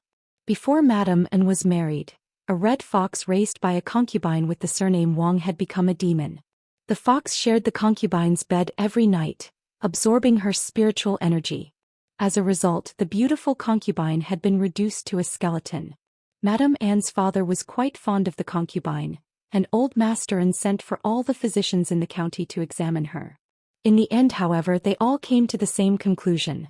Her body was weak and she needed rest and nourishment. When the doctors were examining the patient, they couldn't help but look at Master Anne with a strange gaze. However, no one dared to open their mouths to advise this old man to be more restrained in the matters of the fish and the water. Despite all the nourishment, the concubine's health continued to deteriorate day by day. A beautiful woman like her had become so thin that she was almost out of shape. Rumors began to spread in the household that the concubine had been possessed by a demon, and that she had been tortured by it. Madame Anne still remembered how she had snuck over to see the concubine out of curiosity when no one else was around. The concubine lay on the bed, covered by a blanket. Her entire body was as flat as a sheet of paper without a single protrusion. It had a skull-like head and its mouth was wide open, gasping for breath. Hiding behind the curtain, Madame Anne was frightened by concubine Wang's strange behavior. She was about to turn and leave when she suddenly saw a red fox leap in through the half-open window. Madame Anne recognized this red fox. It was the concubine's pet since it was a child. It was extremely delicate and didn't even let anyone touch it. Madame Anne watched as the red fox leapt onto the concubine's bed, then burrowed into the concubine's blankets through the gap in her neck. There was a small bump on the flat blanket and that bump kept moving downwards. Then concubine Wang, who was like a dead person, suddenly moved. Her lifeless eyes suddenly lit up and her complexion changed from grayish-white to a strange flush. What was even more strange was that Wang Yinyang's mouth opened wide and intermittent moans came out. The voice sounded both pained and joyful. Unmarried, Madame Anne couldn't understand what was happening, but her heartbeat sped up and her face flushed. Just as Madame Anne was at a loss for what to do, a thunderous voice boomed from outside the door. "How dare you harm others, demon!" A Daoist priest leapt into the room, a flask of wine in one hand and a string of prayer beads in the other. His eyes shone brightly as he stared intently at the bed. When the fox heard the voice, it leapt out of the blankets and tried to escape. The Daoist priest was quick to react, tossing out the prayer beads in his hand and trapping the red fox in an instant. What a demon cultivating such a filthy technique! The spiritual master pointed at the fox with 2 fingers. The fox spoke in a magnetic male voice. It claimed that it wasn't a demon, but a spirit that had attained the Tao and could become an immortal in the future. As long as the spiritual master let it go, it would never forget his kindness when it became an immortal. On the Qinyuan continent, humans weren't the only ones who could absorb the spiritual energy of heaven and the essence of the sun and moon to cultivate. As long as it was alive, it could cultivate. Once it developed a human-like intelligence, it would become a spirit and be able to take on a human form. It was even possible for it to ascend to immortality. Of course, these were all legends. Commoners didn't even have the chance to see true experts, let alone demons, spirits, and demons. The Red Fox emphasized that it was a spirit, not a demon, because there was a fundamental difference between demons and spirits. Demons were souls left behind after death. For some reason, they attached themselves to a living object and continued to live. This object could be a human, but it could also be an animal. This kind of mutation produced by the Een soul possession was known as a demon. Demons were different from spirits. They couldn't absorb the spiritual energy of heaven and earth to cultivate. Instead, they had to use unorthodox methods to absorb spiritual energy from others to nourish themselves. All demons were cunning and vicious. In order to exterminate them, the Qinyuan continent had given birth to a new profession: demon hunters. The spiritual master was a demon hunter. However, the spiritual master didn't listen to the fox's excuses. Instead, he stepped on its tail and poured the wine in his flask onto its body. Madame N heard the fox let out a pitiful cry, and gray smoke began to seep out of its nose and mouth. The smoke slowly condensed into the shape of a man, which the spiritual master absorbed into his prayer beads. This was the first and only time in Madame Anne's life that she had witnessed a human capture a demon. According to Madame Anne's description, "Your mistress doesn't seem like a demon," the spiritual master commented after hearing Madame Anne's description of Yun Ruoyan. Madame Anne wasn't clear on the differences between demons, spirits, demons, and the common populace would often confuse them. She couldn't help but pause for a moment. Ever since Yi Qianying had suggested that Yun Ruoyan was a demon, Madame Anne felt that Yun Ruoyan seemed more and more like a demon. Based on Yun Ruoyan's behavior over the past few days, Madame Anne was certain that Yun Ruoyan was a demon. However, when the spiritual master suddenly said that Yun Ruoyan didn't seem like a demon, she couldn't quite accept it. "That's impossible, spiritual master," Madame Anne hurriedly replied. "It's impossible for a person to change so much in such a short period of time. Her speech, demeanor, and the way she does things are completely like a different person. Furthermore, her cultivation progress is too incredible. Other than saying that she was possessed by a demon, I really can't think of any other explanation." "Madam." The spiritual master put down his teacup and twirled the prayer beads in his hand. "In the past year, has anyone in the Yun family died for no apparent reason?" "No." Although Madame Anne didn't understand why the spiritual master would suddenly ask such a question, she answered honestly. "In that case, have there been any strange murders in the capital or any strange illnesses?" Madame Anne thought for a moment. "My master is in charge of most matters in the capital, and I've never heard him mention any murders in the capital." "Then your mistress isn't a demon," the spiritual master confirmed. "Since she's not a demon, the Realgar wine naturally won't have any effect on her." Then, Madame Anne found this hard to accept and she began to stutter. However, the spiritual master continued. The Daoist master then spoke again. "From Madame's description, it seems that there is indeed something strange about this young lady. I wonder if Madame can arrange for me to meet this young lady." Within the pocket dimension of the silver bracelet, Yun Ruoyan sat cross-legged, floating in the air with Qiu. Dense spiritual energy from the heavens and the earth was constantly being absorbed into Yun Ruoyan's body.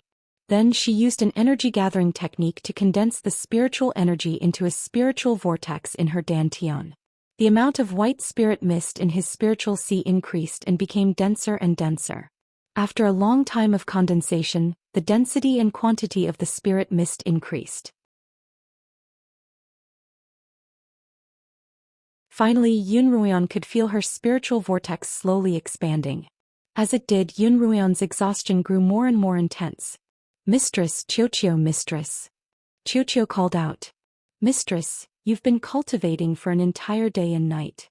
If you don't rest now, your body won't be able to take it." Yun Ruoyan finally opened her eyes and stopped cultivating. "Qiu, I feel like my spiritual vortex has only just begun to expand," Yun Ruoyan muttered tiredly. "I really don't want to stop just like that." "Mistress, the spiritual energy in your spiritual vortex is being depleted too quickly. You need to accumulate enough spiritual energy before you can expand it further, so it's a little strenuous," Xiu replied. Expanding your spiritual vortex requires gradual progress. Mistress, the effects of your cultivation this time are already very good. Only then did Yun Ruoyan smile in relief. After finishing her cultivation, Yun Ruoyan had Peony and Xilan prepare a bath for her, so that she could relax and have a good sleep. Yun Ruoyan soaked in the steamy bathtub, closed her eyes, and used her mental energy to examine her spiritual vortex. This was one of her favorite activities during this period of time. Looking at the spiritual energy floating in her spiritual vortex, Yun Ruoyan felt a sense of security. On the other hand, if the amount and density of spiritual energy in her spiritual vortex weren't enough, she would grow anxious, and then cultivate as hard as she could until her spiritual vortex was full again. After Yun Ruoyan finished her bath, she prepared to take a nap before beginning her fire attunement cultivation. But as soon as she lay down, she heard two servants quarreling in the courtyard. She could not help but frown when she heard the voice of First Madame's maidservant Hong Yu. "Peony, how dare you?" Hong Yu purposely raised her voice. "Madame N wants to see the second miss right now, and you dare to stop her from reporting to her?" "The first miss is currently resting and we can't disturb her," Peony replied, not backing down. "It's so early in the morning and the second miss is still asleep." Hong Yu pointed at Peony and Xilan as if she were the head of the household. "If the old madam and the master were to find out that the second miss is so lazy, you servants would be in trouble as well. Hurry up and wake the second miss up." In the past, this Hong Yu had relied on her status as the first madam to cause trouble in Yun Ruoyan's quarters, and now she was still so ignorant as to provoke her. Xilan stood by the side, clenching her fists. She was about to slap Hong Yu twice, just as she had done to Xianxia and Qiuhong. Just then the door opened and Yun Ruoyan walked out.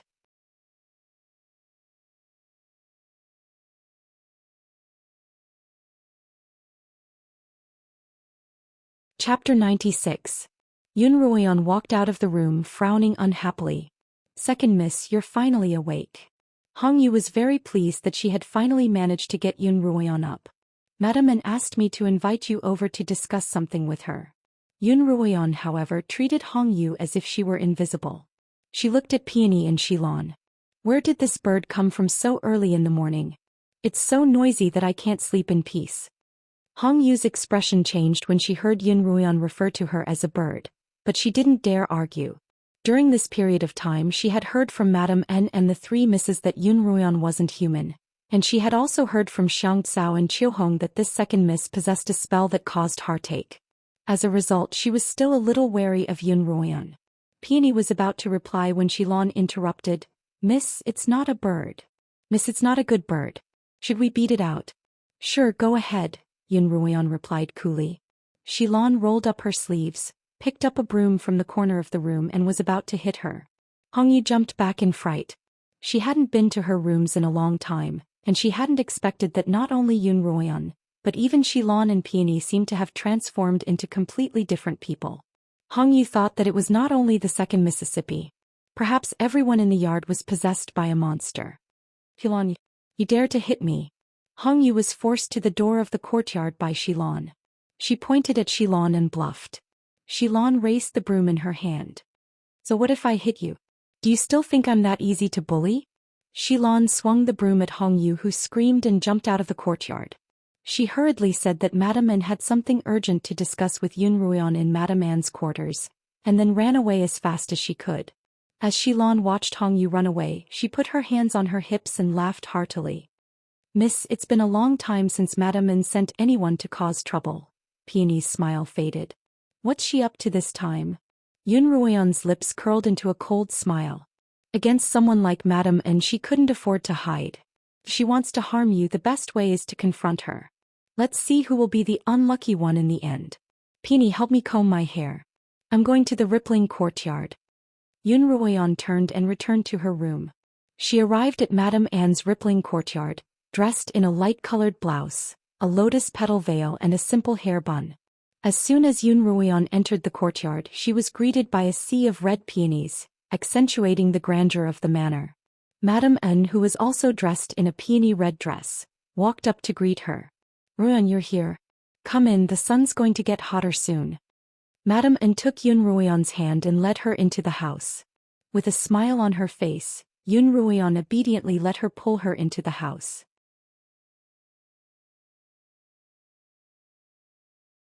Mother, I heard from Hongyu that you have something urgent to discuss with me. What is it? Yun Ruoyan's expression was gentle and kind. If Madame An wanted to play the role of a loving mother, Yun Ruoyan wouldn't mind playing the part of an obedient daughter, waiting for her to reveal her true intentions. Madame An couldn't help but feel her scalp tingle when she heard Yun Ruoyan's obedient voice. When she saw Yun Ruoyan's gentle smile, she suddenly thought of the red fox from all those years ago. Madame An abruptly let go of Yun Ruoyan's hand, her expression a mixture of fear and panic. Mother, what's the matter? Yun Ruoyan asked curiously. I'm fine. Madame An ran her fingers through her hair, then sat down on a chair. Ruoyan, you sit too.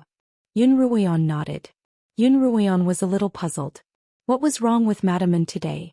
Why did she seem so distracted?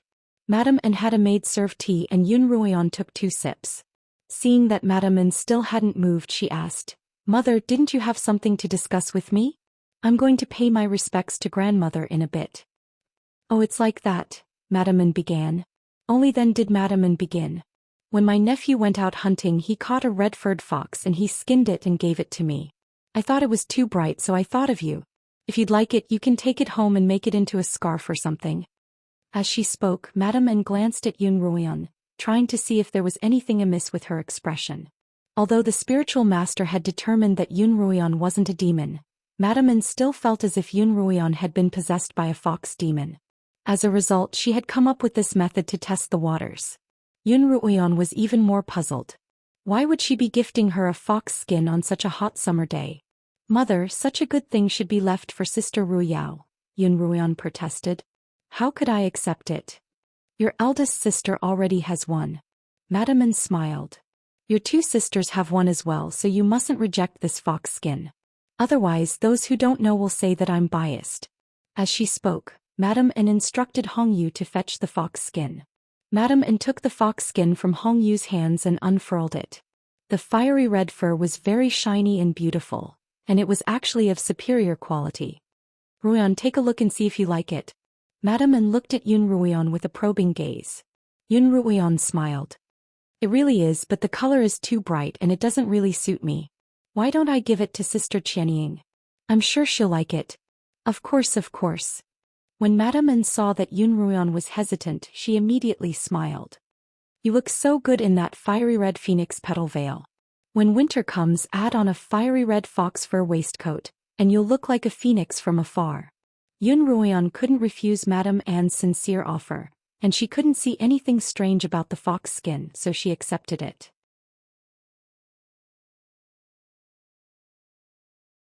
As Yun Ruoyan left Madame An's cottage with the fox skin, she felt a little strange. What was wrong with Madame An today? It was as if she had taken the wrong medicine. Looking at the fox skin in her hand, she knew that there was something strange about it, and it would be best to show it to Xianxia. After Yun Ruoyan left, Madame An stood in the hall, deep in thought. The curtains to the inner chambers parted and the spiritual master walked out. Well, did she accept the fox skin? The spiritual master asked. If she were possessed by a fox demon, she wouldn't have accepted the fox skin so readily. Moreover, she didn't seem the slightest bit alarmed when she saw the fox skin. Did I really suspect wrongly? Madame An muttered to herself. But she's clearly a completely different person now. Perhaps she's suddenly enlightened, or perhaps there's another reason. The spiritual master stroked his black beard, then turned to look at Madame An thoughtfully. Madam, is there another reason you're trying to get rid of this daughter of yours? Madame An hadn't expected the spiritual master to suddenly ask such a question, and she couldn't help but freeze. The spiritual master suddenly laughed strangely. Large families like you tend to have demons in your backyard, and I've caught quite a few of them myself, so of course I know a little about them. Regardless of whether the young miss is a demon or not, madam, you want to get rid of her, don't you? It took Madame An a long time to process what this Daoist priest of unknown age had just said. She restrained any expression that might betray her true thoughts. The Yun family has always been peaceful, and we can't allow that peace to be destroyed by a single person. So, Madame An looked at the spiritual master and said seriously and solemnly, even if I can't be sure what that girl is, for the sake of the Yun family, I have to get rid of her. Madame N had finally made her intentions clear in a dignified manner. The spiritual master wore a solemn expression as he listened to Madame Anne's words, but when she was done, he broke into a strange cackle. Since that's the case, this humble Daoist can lend Madame N a hand. However, I have a condition. As long as you succeed, money won't be a problem, Madame N hurriedly said. I don't lack money. The spiritual master shook his head. Madame N continued to ask, then what are your conditions? The spiritual master grinned, but his expression was as ugly as if he were about to cry. I want that girl. What do you want? Madame N couldn't believe her ears. You want that last Yun Ruoyan? Yes. What do you want her for? The spiritual master's smile faded, and he reverted to his previous dignified demeanor. Madam, there's no need to ask such questions. I'll help you get rid of her from the Yun family forever, but I'll have to take her with me. Madame N looked at the spiritual master and suddenly, as if she had understood something, a trace of anger on her face. The lofty image of this spiritual master that she had built up in her heart from a young age had crumbled in an instant. It was said that there was no good man in the world, not even a spiritual master. Madame N was conflicted. No matter how much she hated Yun Ruoyan, she was still the young miss of the Yun family, the flesh and blood of her Yun Lan. Even if she were to die, it would be a clean death. If she were to be defiled, Madame N couldn't help but feel uncomfortable. If you're not willing, then forget it.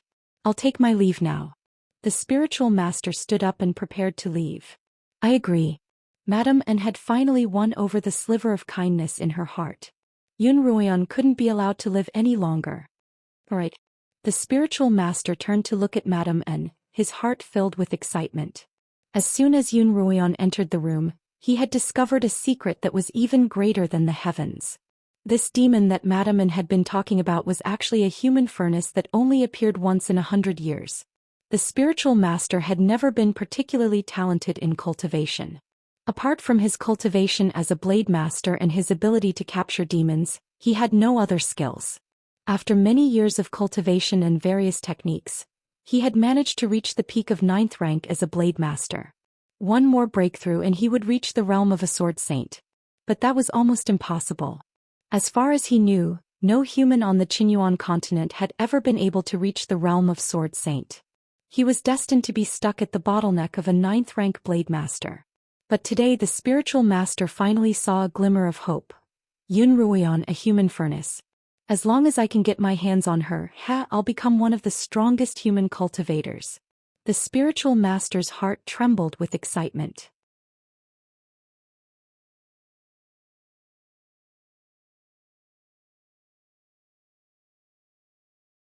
Chapter 97.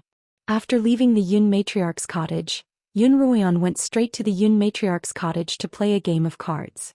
Before she left, Xiaolan walked her out. Sister Xiaolan, the flowers you had someone send over yesterday were quite unique and I really like them, Yun Ruoyan whispered to Xiaolan as she walked out. The Yun matriarch had already lain down in her room and Xiaolan turned around to look at her.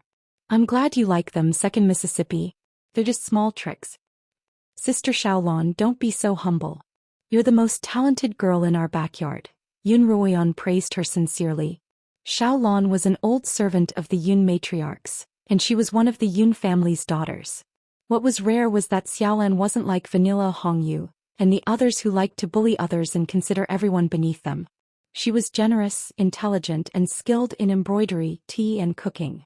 She was someone the Yun matriarch couldn't live without. Unfortunately, Yun Ruoyan hadn't had much interaction with her in her past life. Sister Xiaolan, you don't have to be so humble, Yun Ruoyan continued. Xilan is also quite skilled with her hands, but it's a pity that she doesn't have a good teacher to teach her. If you're free, Sister Xiaolan, I'd be delighted if you could come to my cottage and help me teach her. Xiaolan had always liked Xilan and had taught her quite a few things in private. Hearing Yun Ruoyan's words, she felt a little awkward. The Yun matriarch can't do without me, but she'll be taking a long nap at noon. You can have Xilan come find me.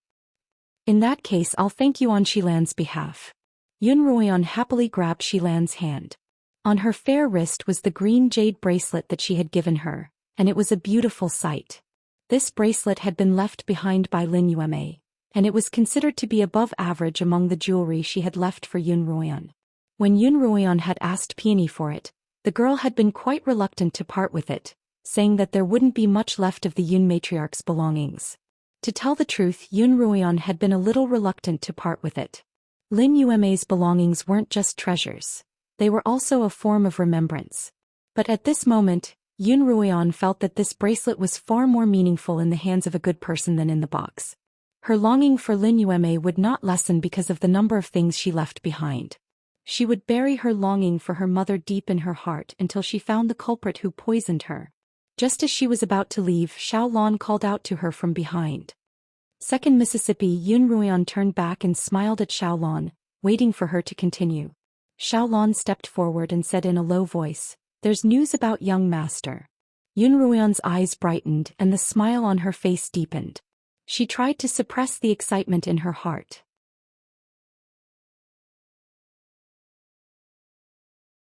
"Sister Xiaolon, my brother." Yun Ruoyan grabbed Xiaolan's hand, unable to continue. The news from the military camp said that the first young master has been granted leave, but he still doesn't have much time to rush home. I don't know if he can make it back before old madam's birthday. To others, Yun Ruoyan hadn't seen Yun Moxiao in 3 years, but to Yun Ruoyan, it wasn't as simple as 3 years. Yun Moxiao's last concrete memory was of her wedding to Pei Zio in her past life, when he rushed back from the military camp to send her off. The last time she saw him was at Yun Moxiao's funeral, and the two siblings were separated forever. But now Yun Ruoyan could see Yun Moxiao again, alive and well, a brother who loved her dearly. How could she not be overjoyed and excited? "Thank you, Xiaolon." Yun Ruoyan thanked her from the bottom of her heart. After leaving Yun Ruoyan's cottage, Yun Ruoyan hurried to the Lin Manor to tell Lin Zainan that Yun Moxiao was returning. Lin Zainan was naturally overjoyed. He'd only held this grandson of his when he was very young. At that time, Lin Zainan was busy managing the Lin family, traveling all over the continent, and hadn't had many opportunities to interact with Yun Moxiao. By the time he finally had some free time, Yun Moxiao had been stationed in the army for a long time, and the two of them hadn't seen each other at all. "That's wonderful."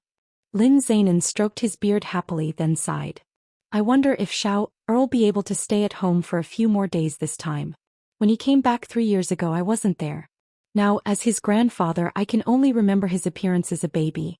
I'm ashamed." I remember. Lin Xianxia hurriedly exclaimed. 3 years ago when cousin came to my house, he brought me a lot of good food." Lin Xianxia laughed. "You probably only remember the good food, but you must have forgotten what cousin looks like." "Of course not," Lin Xianxia retorted. "He's so tall, even taller than you, grandfather." Lin Xianxia gestured with her hand. "He's a little serious when he's not smiling, but he's very cute when he does." "Oh." Lin Xianxia pretended to be surprised. "I didn't expect you to remember him so well." 3 years ago Lin Xianxia hadn't even been 10, and yet she could remember him so clearly. It was clear that she had a deep impression of Yun Moxiao. "Of course," Lin Xianxia replied nonchalantly. "As long as they're good-looking, I can remember them all." Lin Xianxia also remembered Yun Moxiao, a tall, burly boy. "Grandfather, cousin looks so much like Sister Ruoyan. If Sister Ruoyan were to wear male clothing, she'd look like a miniature version of cousin." "Like Ruoyan?" Lin Zainan frowned. "It's not good for boys to be too pretty." After announcing the good news, Yun Ruoyan was about to begin her Pillmaster lesson. Because Lin Xianxia and Lin Xianxia had already completed the homework that Lin Zainan had assigned to them, they were allowed to observe from the sidelines. Yun Ruoyan stood in the middle of the room, her hands outstretched, her fingers slightly curled upward, and 2 balls of scarlet flame appeared in her palms. This was the first time that Lin Xianxia and Lin Xianxia had seen Yun Ruoyan condense a spiritual flame, and they couldn't help but widen their eyes. Lin Xianxia had already determined that she didn't have any talent as a Pillmaster, and she didn't have much of an affinity for magical beasts. She most likely didn't have any talent as a summoner either. As a result, Lin Zainan's training for her had always been focused on becoming both a blade master and a forge master. Lin Xianxia, on the other hand, had some talent as a Pillmaster. Although her talent wasn't particularly high, she was diligent, and she was very knowledgeable about spiritual herbs and magical beasts. Lin Zainan had high hopes for her. Lin Zainan was also waiting for her to become a 7th-rank blade master before he would immediately begin training her as a pill master. Lin Xianxia was just watching the show, but Lin Xingshan was very serious. The 2 balls of spiritual flame in Yun Ruoyan's hands began to change. One moment they were the size of a fist and the next they were 2 tiny flames. Not bad, Lin Zainan commented. Now that you can freely control the size of your spiritual flame, let's see how well you can control the transformation of the flames. As soon as Lin Zainan finished speaking, the flames in Yun Ruoyan's hands turned from scarlet to orange and then to yellow. This time not only did Lin Xingshan and Lin Qingshan's eyes widen, but even Lin Zainan and Yun Ruoyan's eyes widened. The spiritual fire was finally extinguished in Yun Ruoyan's palm. She probed her spiritual vortex and found that it was a vast expanse of white, devoid of any fire-attuned spiritual energy. Ruoyan, how did you do it? Lin Zainan walked over, his tone somewhat surprised. Yun Ruoyan retracted her spiritual energy from her spiritual vortex and looked at Lin Zainan, her expression somewhat dazed. Grandfather, Yun Ruoyan began. I don't know how I did it either. In the morning I didn't have any fire-attuned spiritual energy in my spiritual vortex. But just now when you were teaching me, I casually examined my spiritual vortex and discovered that some fire-attuned spiritual energy had appeared out of nowhere. Lin Zainan stroked his beard and frowned. As he listened to Yun Ruoyan's story, his expression turned serious. And these past few days I've been absorbing and condensing spiritual energy from the heavens and the earth, so I haven't had the time to practice using my spiritual flame. I don't know why my spiritual flame suddenly leveled up and turned yellow. Cautious people were always suspicious of illogical benefits that fell from the sky. That was because something that looked good on the surface might have hidden dangers behind it. Why had fire-attuned spiritual energy suddenly appeared in her spiritual vortex without any refinement? Why had her cultivation suddenly increased without any refinement? This was a very strange situation. Isn't an increase in cultivation a good thing? Lin Qingshan asked Lin Qingshan, puzzled. Why are Sister Ruoyan and grandfather so serious? Lin Qingshan's expression was also serious.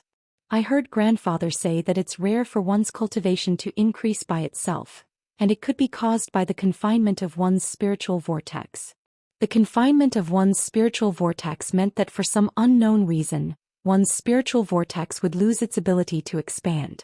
Under such circumstances, one's cultivation would temporarily increase by itself. But this was a bad omen. The chances of this happening were extremely low. Could it be happening to Yun Ruoyan? All of them couldn't help but feel nervous. Qiu. Suddenly Qiu's voice rang out in Yun Ruoyan's mind. Mistress, don't worry. There's nothing wrong with your spiritual vortex. Nothing wrong? Hearing Qiu's words, Yun Ruoyan let out a sigh of relief. Do you know why this happened to me? Qiu asked. Qiu really wanted to tell Yun Ruoyan about the Qilin beads, but it didn't dare reveal anything about Li Mo, otherwise if Li Mo pursued the matter, it wouldn't be fun. As a result, Yun Ruoyan could only find out for herself.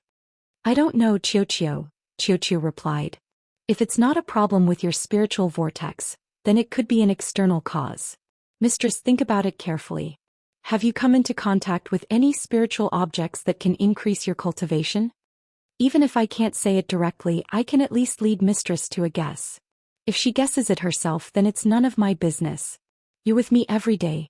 How could you not know what spiritual objects I've come into contact with? Yun Ruoyan asked. But as soon as she spoke, she suddenly thought of something. Could it be this?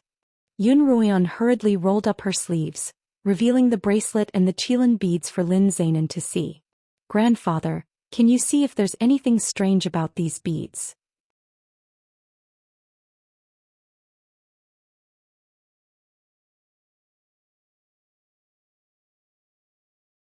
Chapter 98. Lin Zainan noticed that the bead was grayish-brown in color, and it didn't have any special odor. It looked no different from a string of toys that could be bought for 2 copper coins on the streets. Where did you get this? Lin Zainan didn't notice anything special about the bead at first glance. I got it from the Slaughtering King, Yun Ruoyan replied. Although she wouldn't tell Lin Zainan of her own accord if he asked, she didn't want to lie to him unless it was absolutely necessary. The Slaughtering King. Lin Zainan looked at Yun Ruoyan in shock. The legendary killing god, the Slaughtering King? Lin Xianxia was clearly excited. When she was young, Lin Bo had loved to tell her stories about the Slaughtering King. Not only did the carnage and bloodshed not frighten Lin Xianxia, but it even aroused her fearless passion. There's no other Slaughtering King on the entire Qinyuan continent. In stark contrast to Lin Xianxia's excitement, Lin Qingqian's tone and expression revealed her dislike for the Slaughtering King, even a little bit of disgust. Lin Qingqian had been studying medicine by Lin Zainan's side ever since she was a child, and she often tended to the wounds of those who were injured. She could be considered an experienced physician who was used to seeing blood. But it was precisely because of this that Lin Qingqian hated anything and everything related to blood and death. A few days ago, when I went to the Lu Manor to play with Miss Lu, I heard that the Slaughtering King was also at the flower viewing party, Lin Xianxia replied. I even heard about the relationship between the Slaughtering King and Sister Ruoyan. I've always wanted to ask Sister Ruoyan about it, but, Lin Xianxia glanced at Lin Qingqian. She could tell that Lin Qingqian wasn't happy, but she didn't mind. Lin Xianxia was still too young to attend the flower viewing party, but Lin Qingqian had received an invitation. However, she had never been interested in such events.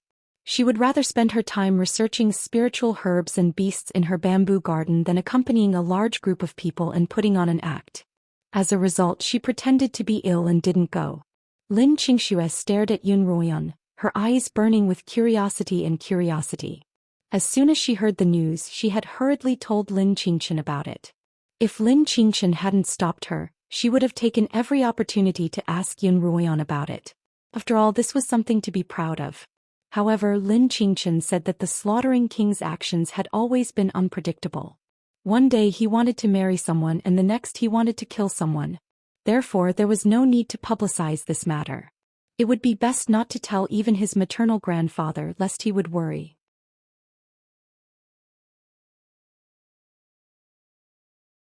As a result, it was only now that Lin Zainan, who rarely ventured out, found out about what had happened between the Slaughtering King and Yun Ruoyan at the flower viewing party. His thoughts were the same as Lin Qingqian's. The Slaughtering King's actions were often unpredictable, but what worried Lin Zainan the most was not the Slaughtering King but the Rong family. Although Rong Yuehong had been crippled by the Slaughtering King, Yun Ruoyan had a hand in it.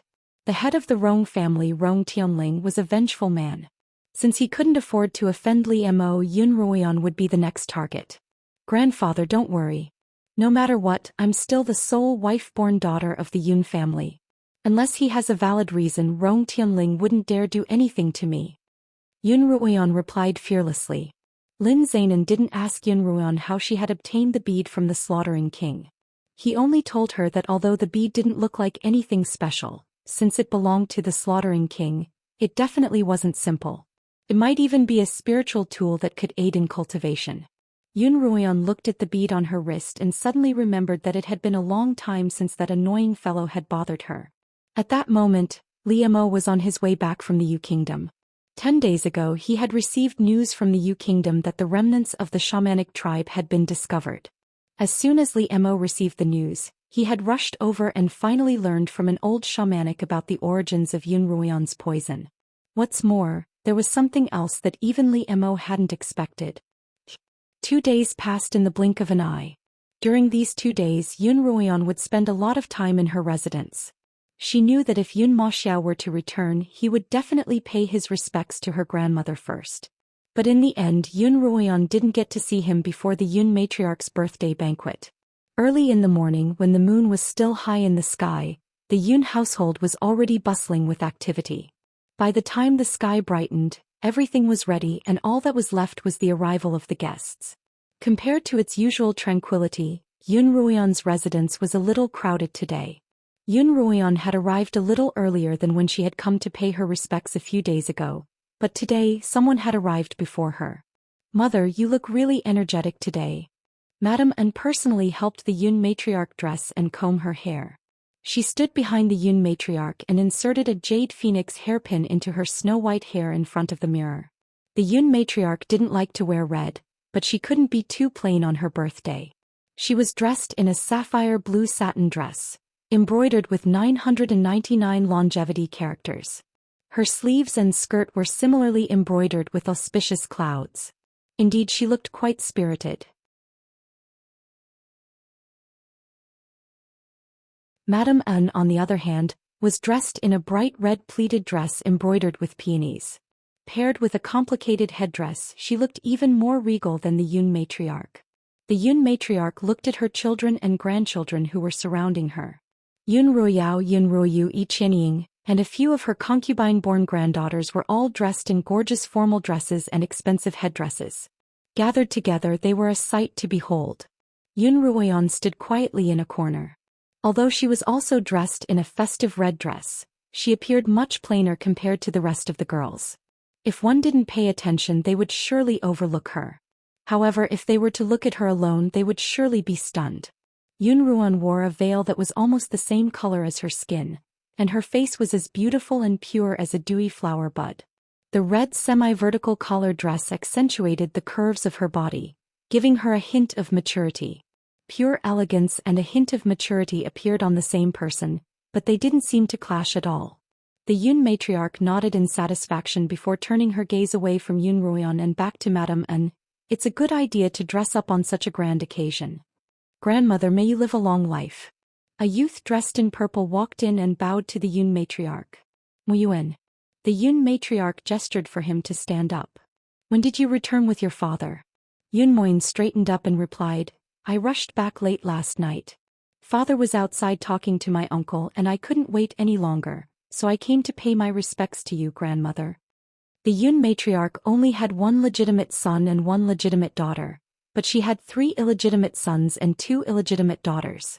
Of the 3 illegitimate sons, Yun Moyuan's father, Yun Feng, was in charge of the family's businesses. Yun Feng was often away from home, and Yun Moyuan, who didn't have much talent for cultivation, had followed him to learn how to run a business. Yun Moyuan exchanged a few more auspicious words with the Yun matriarch before standing with Yun Ruoyao and the others. When his gaze inadvertently landed on Yun Ruoyan, he couldn't take his eyes off her. Yun Moyuan had seen quite a few beauties in his life, and the sisters in front of him, for example, were all top-notch beauties.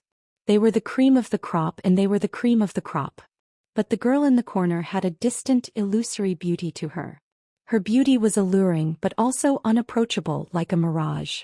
For a moment Yun Moyuan was stunned.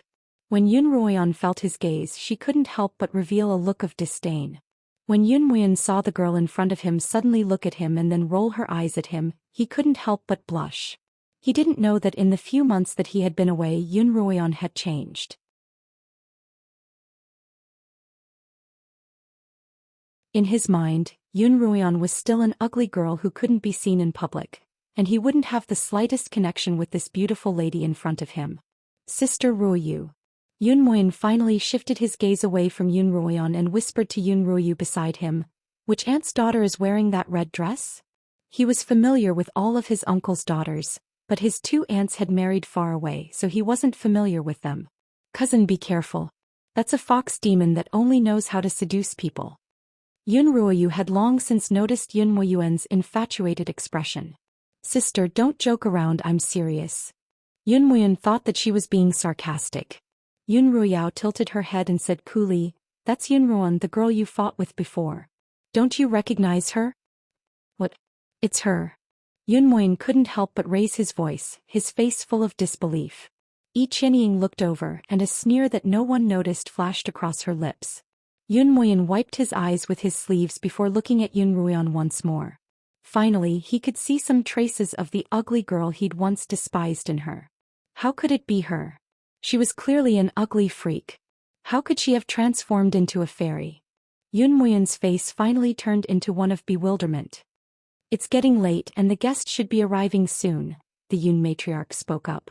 At this moment Lucier said, Don't stay here with me. Hurry up and find other young masters and ladies to play with. Cousin, aren't you going out with us? Yun Ruoyu tugged at the still-dazed Yun Moyuan. Yun Moyuan returned to his senses and looked at Yun Ruoyan with a complicated expression before leaving with the crowd. Ruoyan, you should go play too. It's so boring to stay with an old lady like me. I don't feel bored, grandmother, Yun Ruoyan said half coquettishly. Heh. Then you stay here. The Yun matriarch looked at Yun Ruoyan dotingly. She had long since forgotten about Yun Ruoyan's birthmark, and she felt that it would be nice to have such a lovely granddaughter by her side. Madame An looked at Yun Ruoyan, her eyes cold. Yun Ruoyan, don't blame me for being heartless. You're the one who forced me to do this.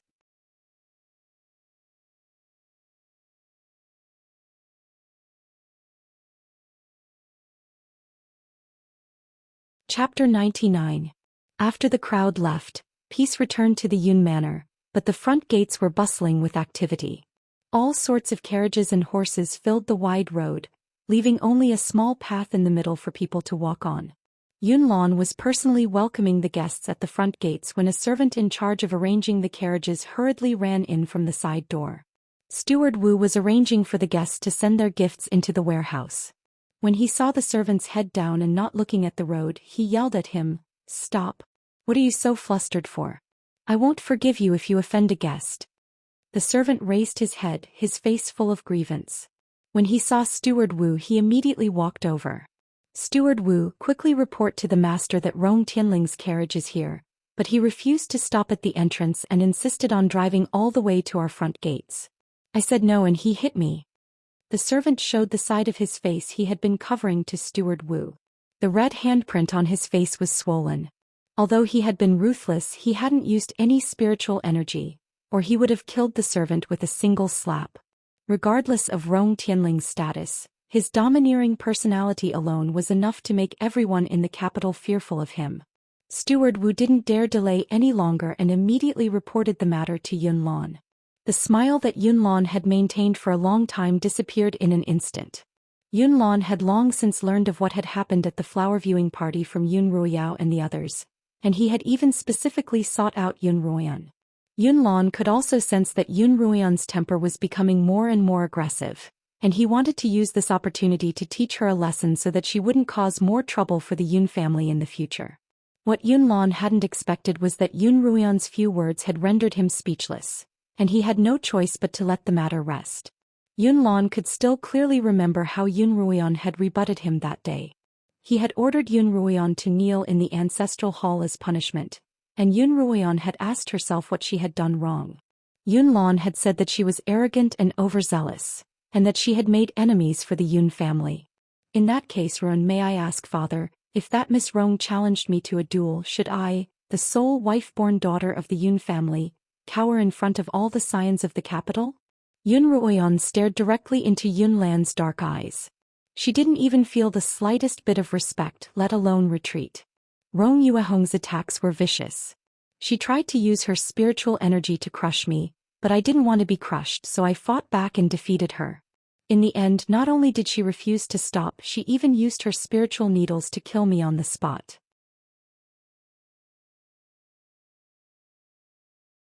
If not for the Slaughtering King's help, I'm afraid I wouldn't have the chance to listen to my father's reprimand. Yun Ruoyan's small body was ramrod straight. Her hands were clenched into fists on both sides of her body. Her big eyes were filled with tears as she stared straight at Yun Lan, but she stubbornly refused to shed a single tear. "Father, are you going to abandon your daughter like you did 3 years ago?" As she spoke, the corners of Yun Ruoyan's mouth curled up, carrying a hint of mockery. By the time Yun Lan tried to take a closer look, all that was left of Yun Ruoyan's face was a miserable one. In the end, she still found out about this matter. That Miss Rong must have told her, Yun Lan thought. 3 years ago, Yun Lan was facing yet another promotion, and Rong Tianling was an important part of it. If he had offended Rong Tianling, Yun Lan's promotion would have been obstructed. At the time, Yun Ruoyan's cultivation had regressed significantly, and the birthmark on her face had worsened for no apparent reason. After discussing it with the Yun matriarch, Yun Lan decided to temporarily abandon Yun Ruoyan in order to suppress Rong Tianling's anger. Once he was promoted, he would decide whether or not to accept Yun Ruoyan back into the family academy. However, over the past 3 years, Yun Ruoyan had disappointed Yun Lan more and more, to the point that Yun Lan had even considered stripping her of her status as the eldest daughter of the family. But not long ago, this daughter of Yun Lan's, who had almost lost all sense of existence, seemed to have transformed into a completely different person. Whether it was her cultivation or her demeanor, it was as if she had been born anew. While Yunlan was pleasantly surprised, he also had his suspicions. As a result, he had sent people to investigate Yun Ruoyan. The results were that Yun Ruoyan had been visiting the Lin Manor frequently and everything else was normal. From this, Yunlan was certain that Lin Zainan must have fed Yun Ruoyan a miraculous pill that could transform her entire body, causing her to change so drastically. This was something that Yunlan was happy to see, so he allowed Yun Ruoyan to visit the Lin Manor. "Master, what do you think we should do? Uncle Rong's carriage is blocking the eastern road, and guests from the east won't be able to enter." Old Wu lowered his head and waited for Yunlan to make a decision. Although Yunlan had long since been promoted, the Rong family was still influential in the Li Kingdom, and now wasn't the time to fall out with them. Yunlan thought for a moment, then turned to Yun Feng. "Fourth brother, you stay here and take care of the guests. I'll go take a look." Yunlan was led by the servant boy who had been beaten to the east side of the road. From afar he saw a large carriage pulled by 5 large horses blocking the road. There were quite a few other carriages behind the carriage, but no one dared to voice their anger.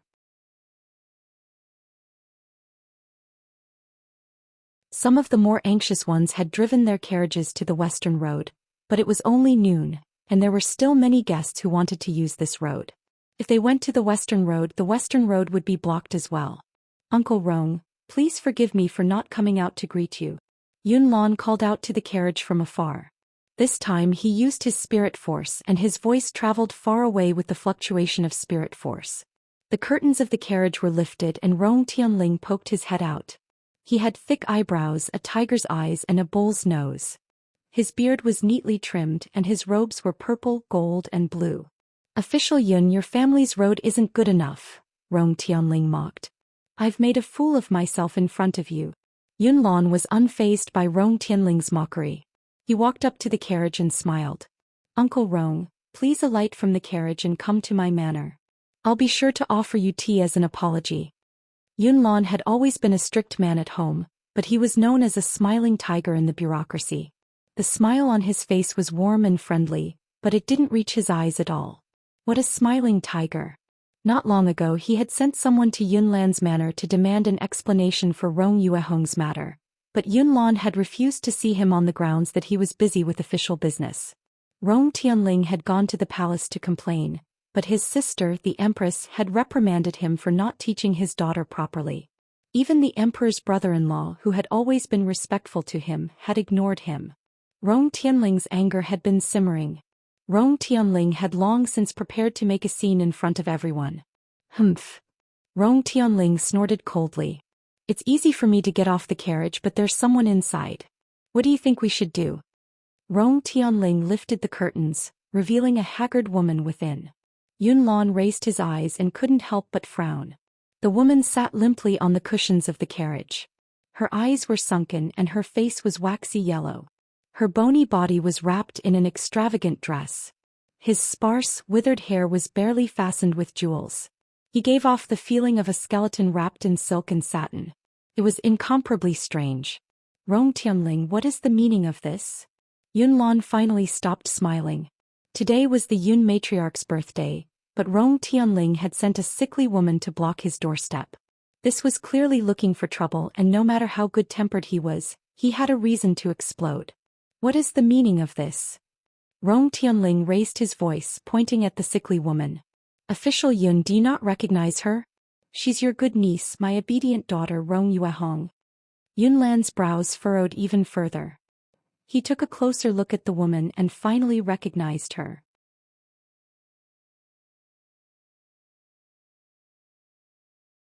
Indeed, it was the eldest daughter of the Rong family, just as domineering as her father. But how had she become like this? Haha. Rong Tianling chuckled strangely. "It's all thanks to your daughter that my good daughter has become what she is today. How can I not thank the two of you properly?" As it turned out, Rong Yuehong hadn't changed even after her cultivation had been crippled by Liemo. However, the times had changed and the scions of the Rong family who had once been subservient to her no longer respected her. That day, Rong Yuehong had vented her anger on a female clansman who had always obeyed her orders by slapping her across the face. As a result, that girl who had never retaliated had actually slapped Rong Yuehong across the face. Rong Yuehong couldn't take this lying down, and she charged forward to teach the girl a lesson. In her fury, she had forgotten that she was a cripple, and that her opponent was a fourth-rank blade master. The result was as expected. Rong Yuehong was beaten like a dead dog, unable to retaliate at all. What caused Rong Yuehong's insides to burn the most was that those who had once been her admirers had surrounded her and jeered at her while she was being beaten. Their laughter was like poisonous needles stabbing into Rong Yuehong's brain, making her want to die. In the end, Rong Yuehong had to be carried back by a few servants. She had one of them look for Rong Tianling, thinking that her father, who had treated her like a treasure since she was a child, would stand up for her. However, all she got was a cold rebuke from Rong Tianling. At that time, Rong Tianling had just run into a wall in the imperial palace. When he returned, he found Rong Yuehong beaten into a pig's head and crying to him. He was angry and furious, but most of all he felt that he had lost all face. After scolding Rong Yuehong, Rong Tianling told her not to attend the family academy anymore and to stay at home until she was married.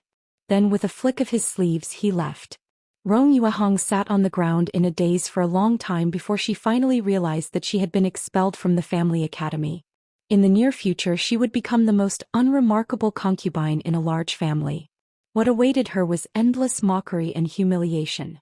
As a result, that very night, the first miss of the Rong family drank poison and committed suicide. Fortunately, her servants had discovered her in time and saved her life. However, Rong Yuehong's bodily functions had been destroyed by the poison, and she had become what she was today. Kiki. Kiki. At this moment, Rong Yuehong suddenly opened her eyes.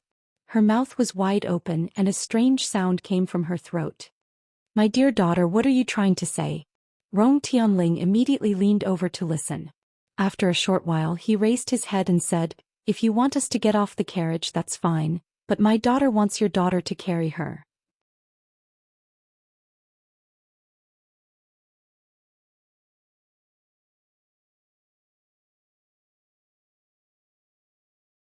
Chapter 100.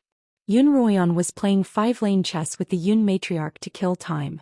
This was a game that Yun Ruoyan had invented herself. It was simpler than Go and it didn't require much thought, but it was also very fun. The Yun matriarch had become addicted to the game.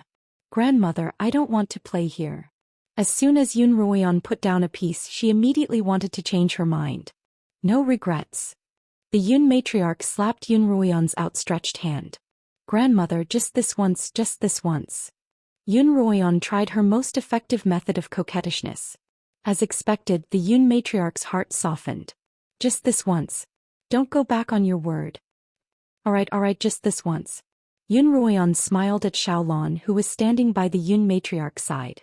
Just then, a manservant rushed in, saying that the old master had summoned Yun Ruoyan to the front hall for some business. Yun Ruoyan glanced at the manservant and saw that his expression wasn't quite right. She knew that her father was probably up to no good. Without raising her head, Yun Ruoyan replied casually, "Is it something urgent? I'm playing chess with grandmother right now. Can I go after this game?" The manservant rubbed his hands together anxiously. "No, miss, the old master wants you to go immediately." Before Yun Ruoyan could respond, the Yun matriarch slammed the piece in her hand onto the chessboard. With a thud, the Yun matriarch placed the chess piece in her hand on the chessboard and said, "What's so important that it's more important than the birthday girl playing chess?" "Oh, my dear ancestor." The manservant was so frightened that he fell to his knees and recounted everything that had happened. He even showed the swollen half of his face to the Yun matriarch and Yun Ruoyan. "That Rong Tianling has been a brat since he was young, and he's still causing trouble at his age," the Yun matriarch commented. She had heard about what had happened at the flower viewing party, not from anyone else but from Yun Ruoyan herself. "This old brat is trying to embarrass himself at my grandmother's birthday banquet." The Yun matriarch stood up, and Yun Ruoyan hurriedly stood up to support her. "Grandmother, slow down." The Yun matriarch patted Yun Ruoyan's hand and said kindly, "Ruoyan, don't be afraid. Whoever dares to bully you today will be embarrassing me. Come, let's go to the front together." Yun Ruoyan had known from the start that today's birthday banquet wouldn't be peaceful. Sure enough, a disturbance had arisen even before the banquet had begun. Since she had no choice but to attend the banquet, the safest option was to stay by her grandmother's side. As a result, even if she didn't have to cultivate, she would come to play cards and chess with her grandmother. His purpose was to let Mrs. Lu gradually get used to his company, and in the end she can't leave him.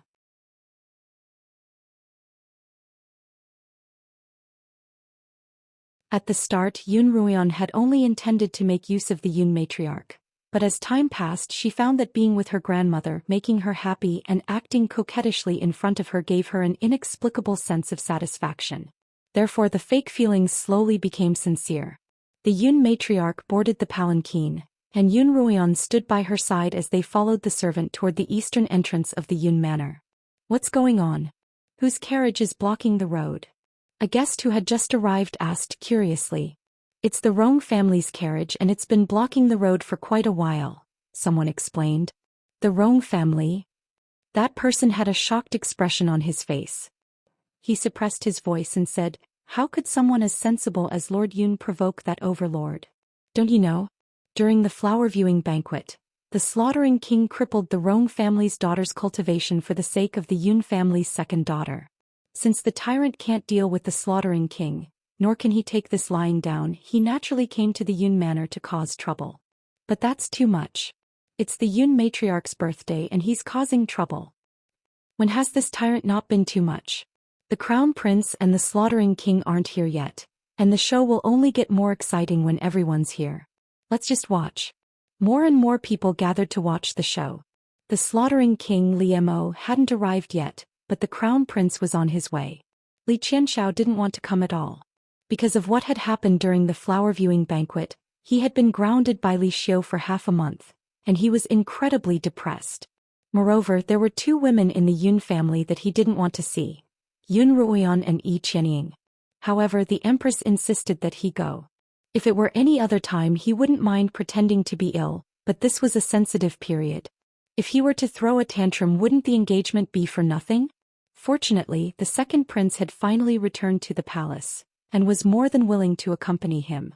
As a result, the two brothers rode back to the Yun manor under the protection of a group of imperial guards. "Brother, is that daughter of the Yun family really as frightening as you say?" Li Qianyuan turned to Li Qianxiao and asked. "Of course," Li Qianxiao replied without hesitation. It wouldn't be a big deal if she were just plain ugly, but once that veil was taken off, she really did look like a fairy turned into a ghost. If it weren't for your brother's boldness, I would have been so scared that I would have fallen ill." "Oh, is she really that frightening?" Li Qianxiao's words only whetted Li Qianyuan's appetite. "I'm not lying to you. You'll know once you see her. I'd like to see if she's even scarier than the water demons in the eastern sea of the Qin kingdom."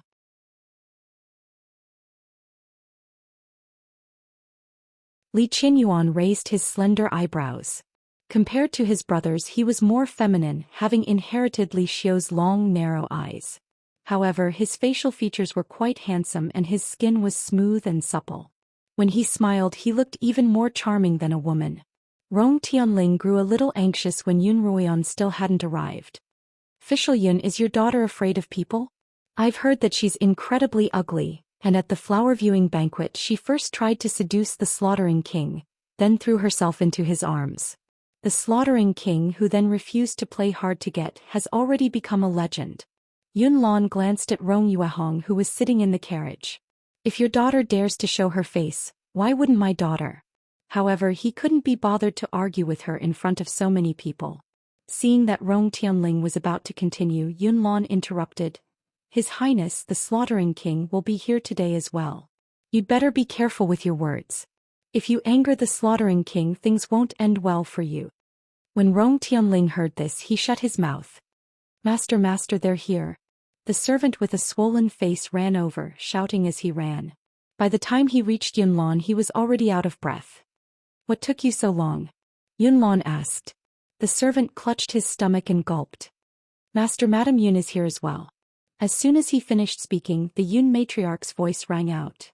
"I heard that you're here to celebrate my birthday, Madam Yun, but you're blocking the way.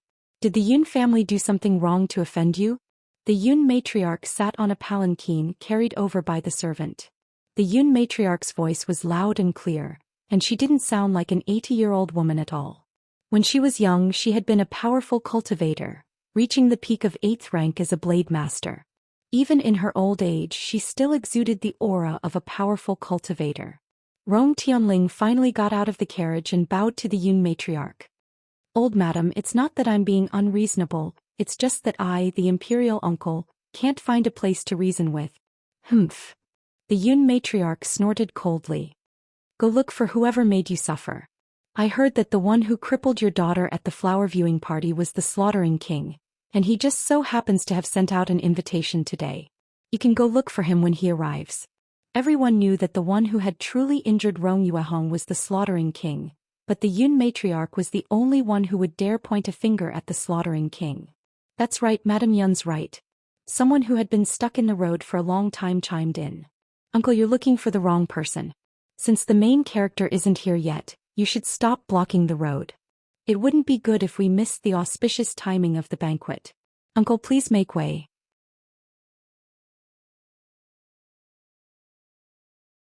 A chorus of voices rang out from behind Rong Tianling's carriage. "I don't care about any of that." Annoyed by the crowd's voices, Rong Tianling suddenly decided to be unreasonable. With a wave of his hand, a powerful surge of spiritual energy overflowed from his palm. The spiritual energy turned into a gust of wind that blew away the curtains of the carriage behind him, revealing Rong Yuehong, who was lying on the soft couch like a skeleton. When the crowd saw the person in the carriage, they all sucked in a breath of cold air. The capital was rich, and even the beggars in the city had oily faces. No one had ever seen someone so thin and lifeless like a ghost. "That's my daughter." Rong Tianling suddenly burst into tears. "My beautiful daughter, just because she fought with your Yun Ruian at the flower viewing party, she's become like this. Everyone take a look. How am I supposed to reason with her? Oh my, how did Miss Rong end up like this?" "That's right. She's a famous beauty in the capital. A few months ago I even accompanied Miss Rong to the Minghuang Mountain to admire the flowers. Miss Rong was still very pretty at the time, so how did she end up like this after a single flower viewing party?" The crowd sighed as they looked at Rong Yuehong's state. "Kiki kiki." Rong Yuehong began to make strange noises from within the carriage. Rong Tianling immediately jumped onto the carriage and nodded as he listened to Rong Yuehong. Then he turned to Yun Ruian, who had been standing quietly by the Yun matriarch's side. Although Yuehong was injured by the slaughtering king, Yun Ruian was still the cause. As a result, all of her resentment is directed at Yun Ruian. Now that Yuehong is in this half-dead state, she wants Yun Ruian to carry her for a while so that she can vent her anger. Can't the Yun family satisfy her even with such a small request? She's quite pitiful. She's such a fine young miss. Actually, it's not a big deal to carry her. She doesn't look that heavy. That's right, she doesn't look like she's going to live much longer. Let's just grant her last wish." The crowd had always been compassionate, and they quickly leaned towards Rong Yuehong's side. Yun Lan had long since had enough of Rong Tianling's pestering, so he ordered Yun Ruian carry her for a while. The Yun matriarch hesitated. She wouldn't allow Yun Ruian to be hurt, but the Rong family only wanted her to carry Rong Yuehong for a while. "Ruian, why don't you carry her for a while?" Yun Ruian glanced at Yun Lan and the Yun matriarch, a mocking smile on her face. "All right, I'll carry her."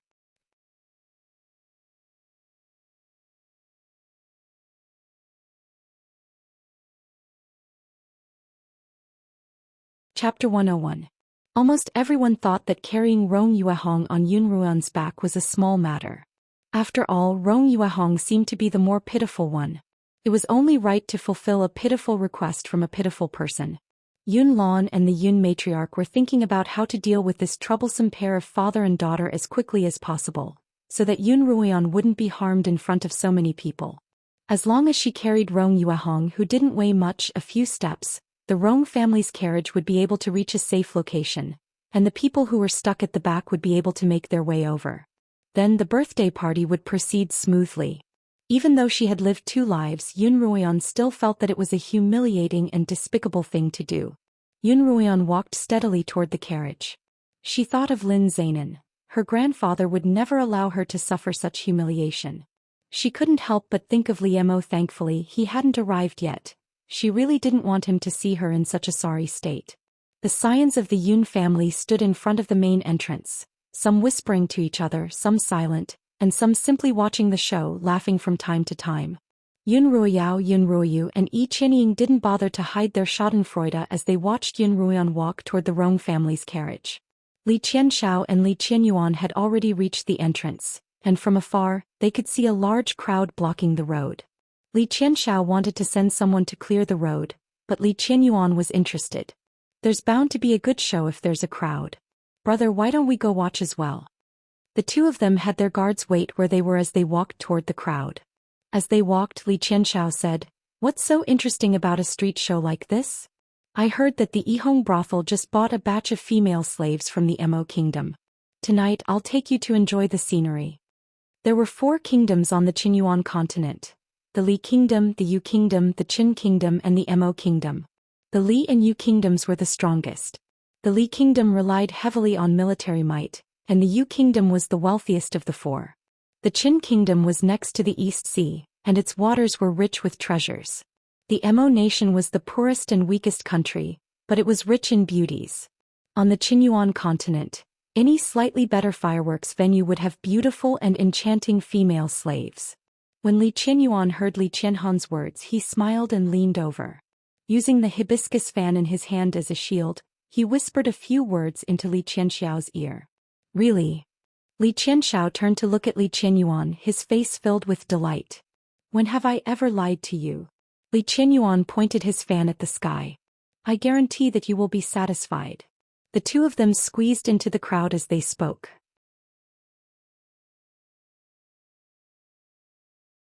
Because they were dressed casually and everyone's attention was on Yun Ruoyan, no one noticed the arrival of the crown prince and the second prince. "Look, that's Yun Ruoyan." Both of them were quite tall, and Li Qianxiao was able to spot Yun Ruoyan immediately. "What's she doing over there?" Li Qianyuan looked in the direction Li Qianxiao was pointing, only to see a woman carrying another elegantly dressed woman on her back in front of the carriage. "Why aren't all the servants helping out? Are they letting a young miss carry someone?" A youth by the side was shocked to see the crown prince and the second prince. Just as he was about to bow, Li Qianyuan tapped his own mouth with his fan, gesturing for him to keep quiet. The young man was frightened for a moment, and then his face turned slightly red. Yun Ruoyan carried Rong Yuehong on her back and began walking toward the Yun Manor's gates. Yun Ruoyan kept a smile on her face the entire time, burying all her emotions deep in her heart. Everyone could only see a calm, unfazed Yun Ruoyan.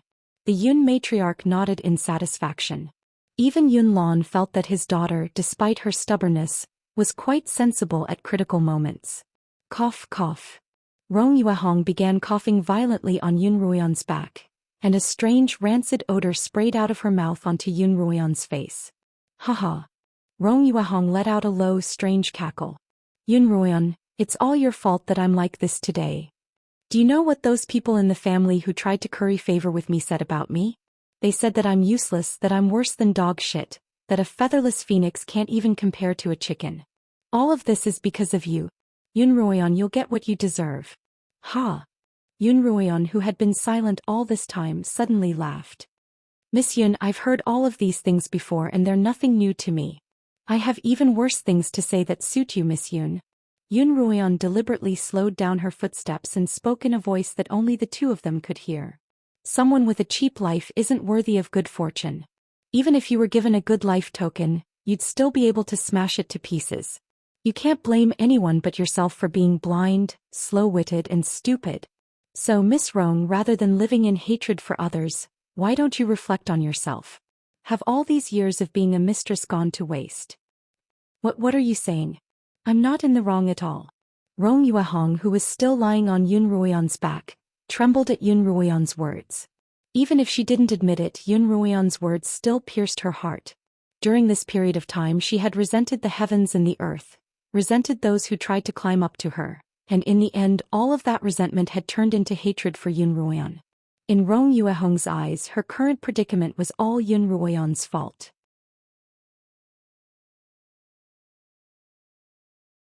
If not for Yun Ruoyan, she would still be the glorious first miss of the Rong family, a genius cultivator who everyone admired. It was Yun Ruoyan's appearance that had ruined everything, and naturally she wasn't at fault at all. "Has no one ever told you these words before?" Yun Ruoyan continued. You've been held in high regard since you were a child, so surely no one has ever told you what it means to reflect on yourself and what it means to reap what you sow? Today I'll be merciful and teach you a lesson. Your current predicament is the result of your arrogance and self-righteousness. Yun Ruoyan continued, during the flower viewing party, did you listen to Yun Ruoyao's provocation? How did you know? Rong Yuehong asked. Yun Ruoyan had noticed that Yun Ruoyao and Rong Yuehong were glancing at her from time to time as they conversed. Rong Yuehong's sudden challenge to her was definitely due to Yun Ruoyao's provocation. That good sister of mine loves to use others as cannon fodder. Naturally, she wouldn't let go of someone as sharp and brainless as Miss Rong. Being used so easily is your first folly. Since you've already lost your cultivation and yet you still don't know how to restrain yourself, you're asking to be humiliated. That's your second mistake. Yun Ruoyan could imagine the scene of the crippled Rong Yuehong putting on airs in front of her brethren, only to be beaten to a pulp by Rong Yuehong. Even without your cultivation you still have the status of a wife-born daughter, and you have a father who truly loves you. You could have begged him to arrange a good marriage for you, and even if you didn't want to, your father wouldn't have forced you. But you chose to use the cruelest method possible. Poison yourself. That's your third mistake. Yun Ruoyan smelled the same poison that Rong Yuehong and Yi Qianying had forced into her mouth in her past life. Yun Ruoyan couldn't help but feel that fate was full of coincidences and miracles. Since you'd already decided to poison yourself, why didn't you find a place where no one would find you? That way you'd die a quick death. Unfortunately, he was discovered and saved by someone. As a result, he became like this, neither human nor ghost. That's your fourth mistake. I didn't do anything wrong. I'm not stupid. It's all your fault. Rong Yuehong's face had turned the color of a pig's liver, and her breath, which had been weak in the first place, seemed to be on the verge of fading away. Why don't you rest for a while? Yun Ruoyan interrupted Rong Yuehong mockingly. Most people wouldn't be able to survive in this world if they had 3 mistakes, but you, Miss Rong, are still struggling at death's door. Aren't you tired? I'd advise you to stop holding on and end your life as soon as possible. Perhaps you'll be reborn like me. Rong Yuehong's fate was very similar to Yun Ruoyan's in her past life.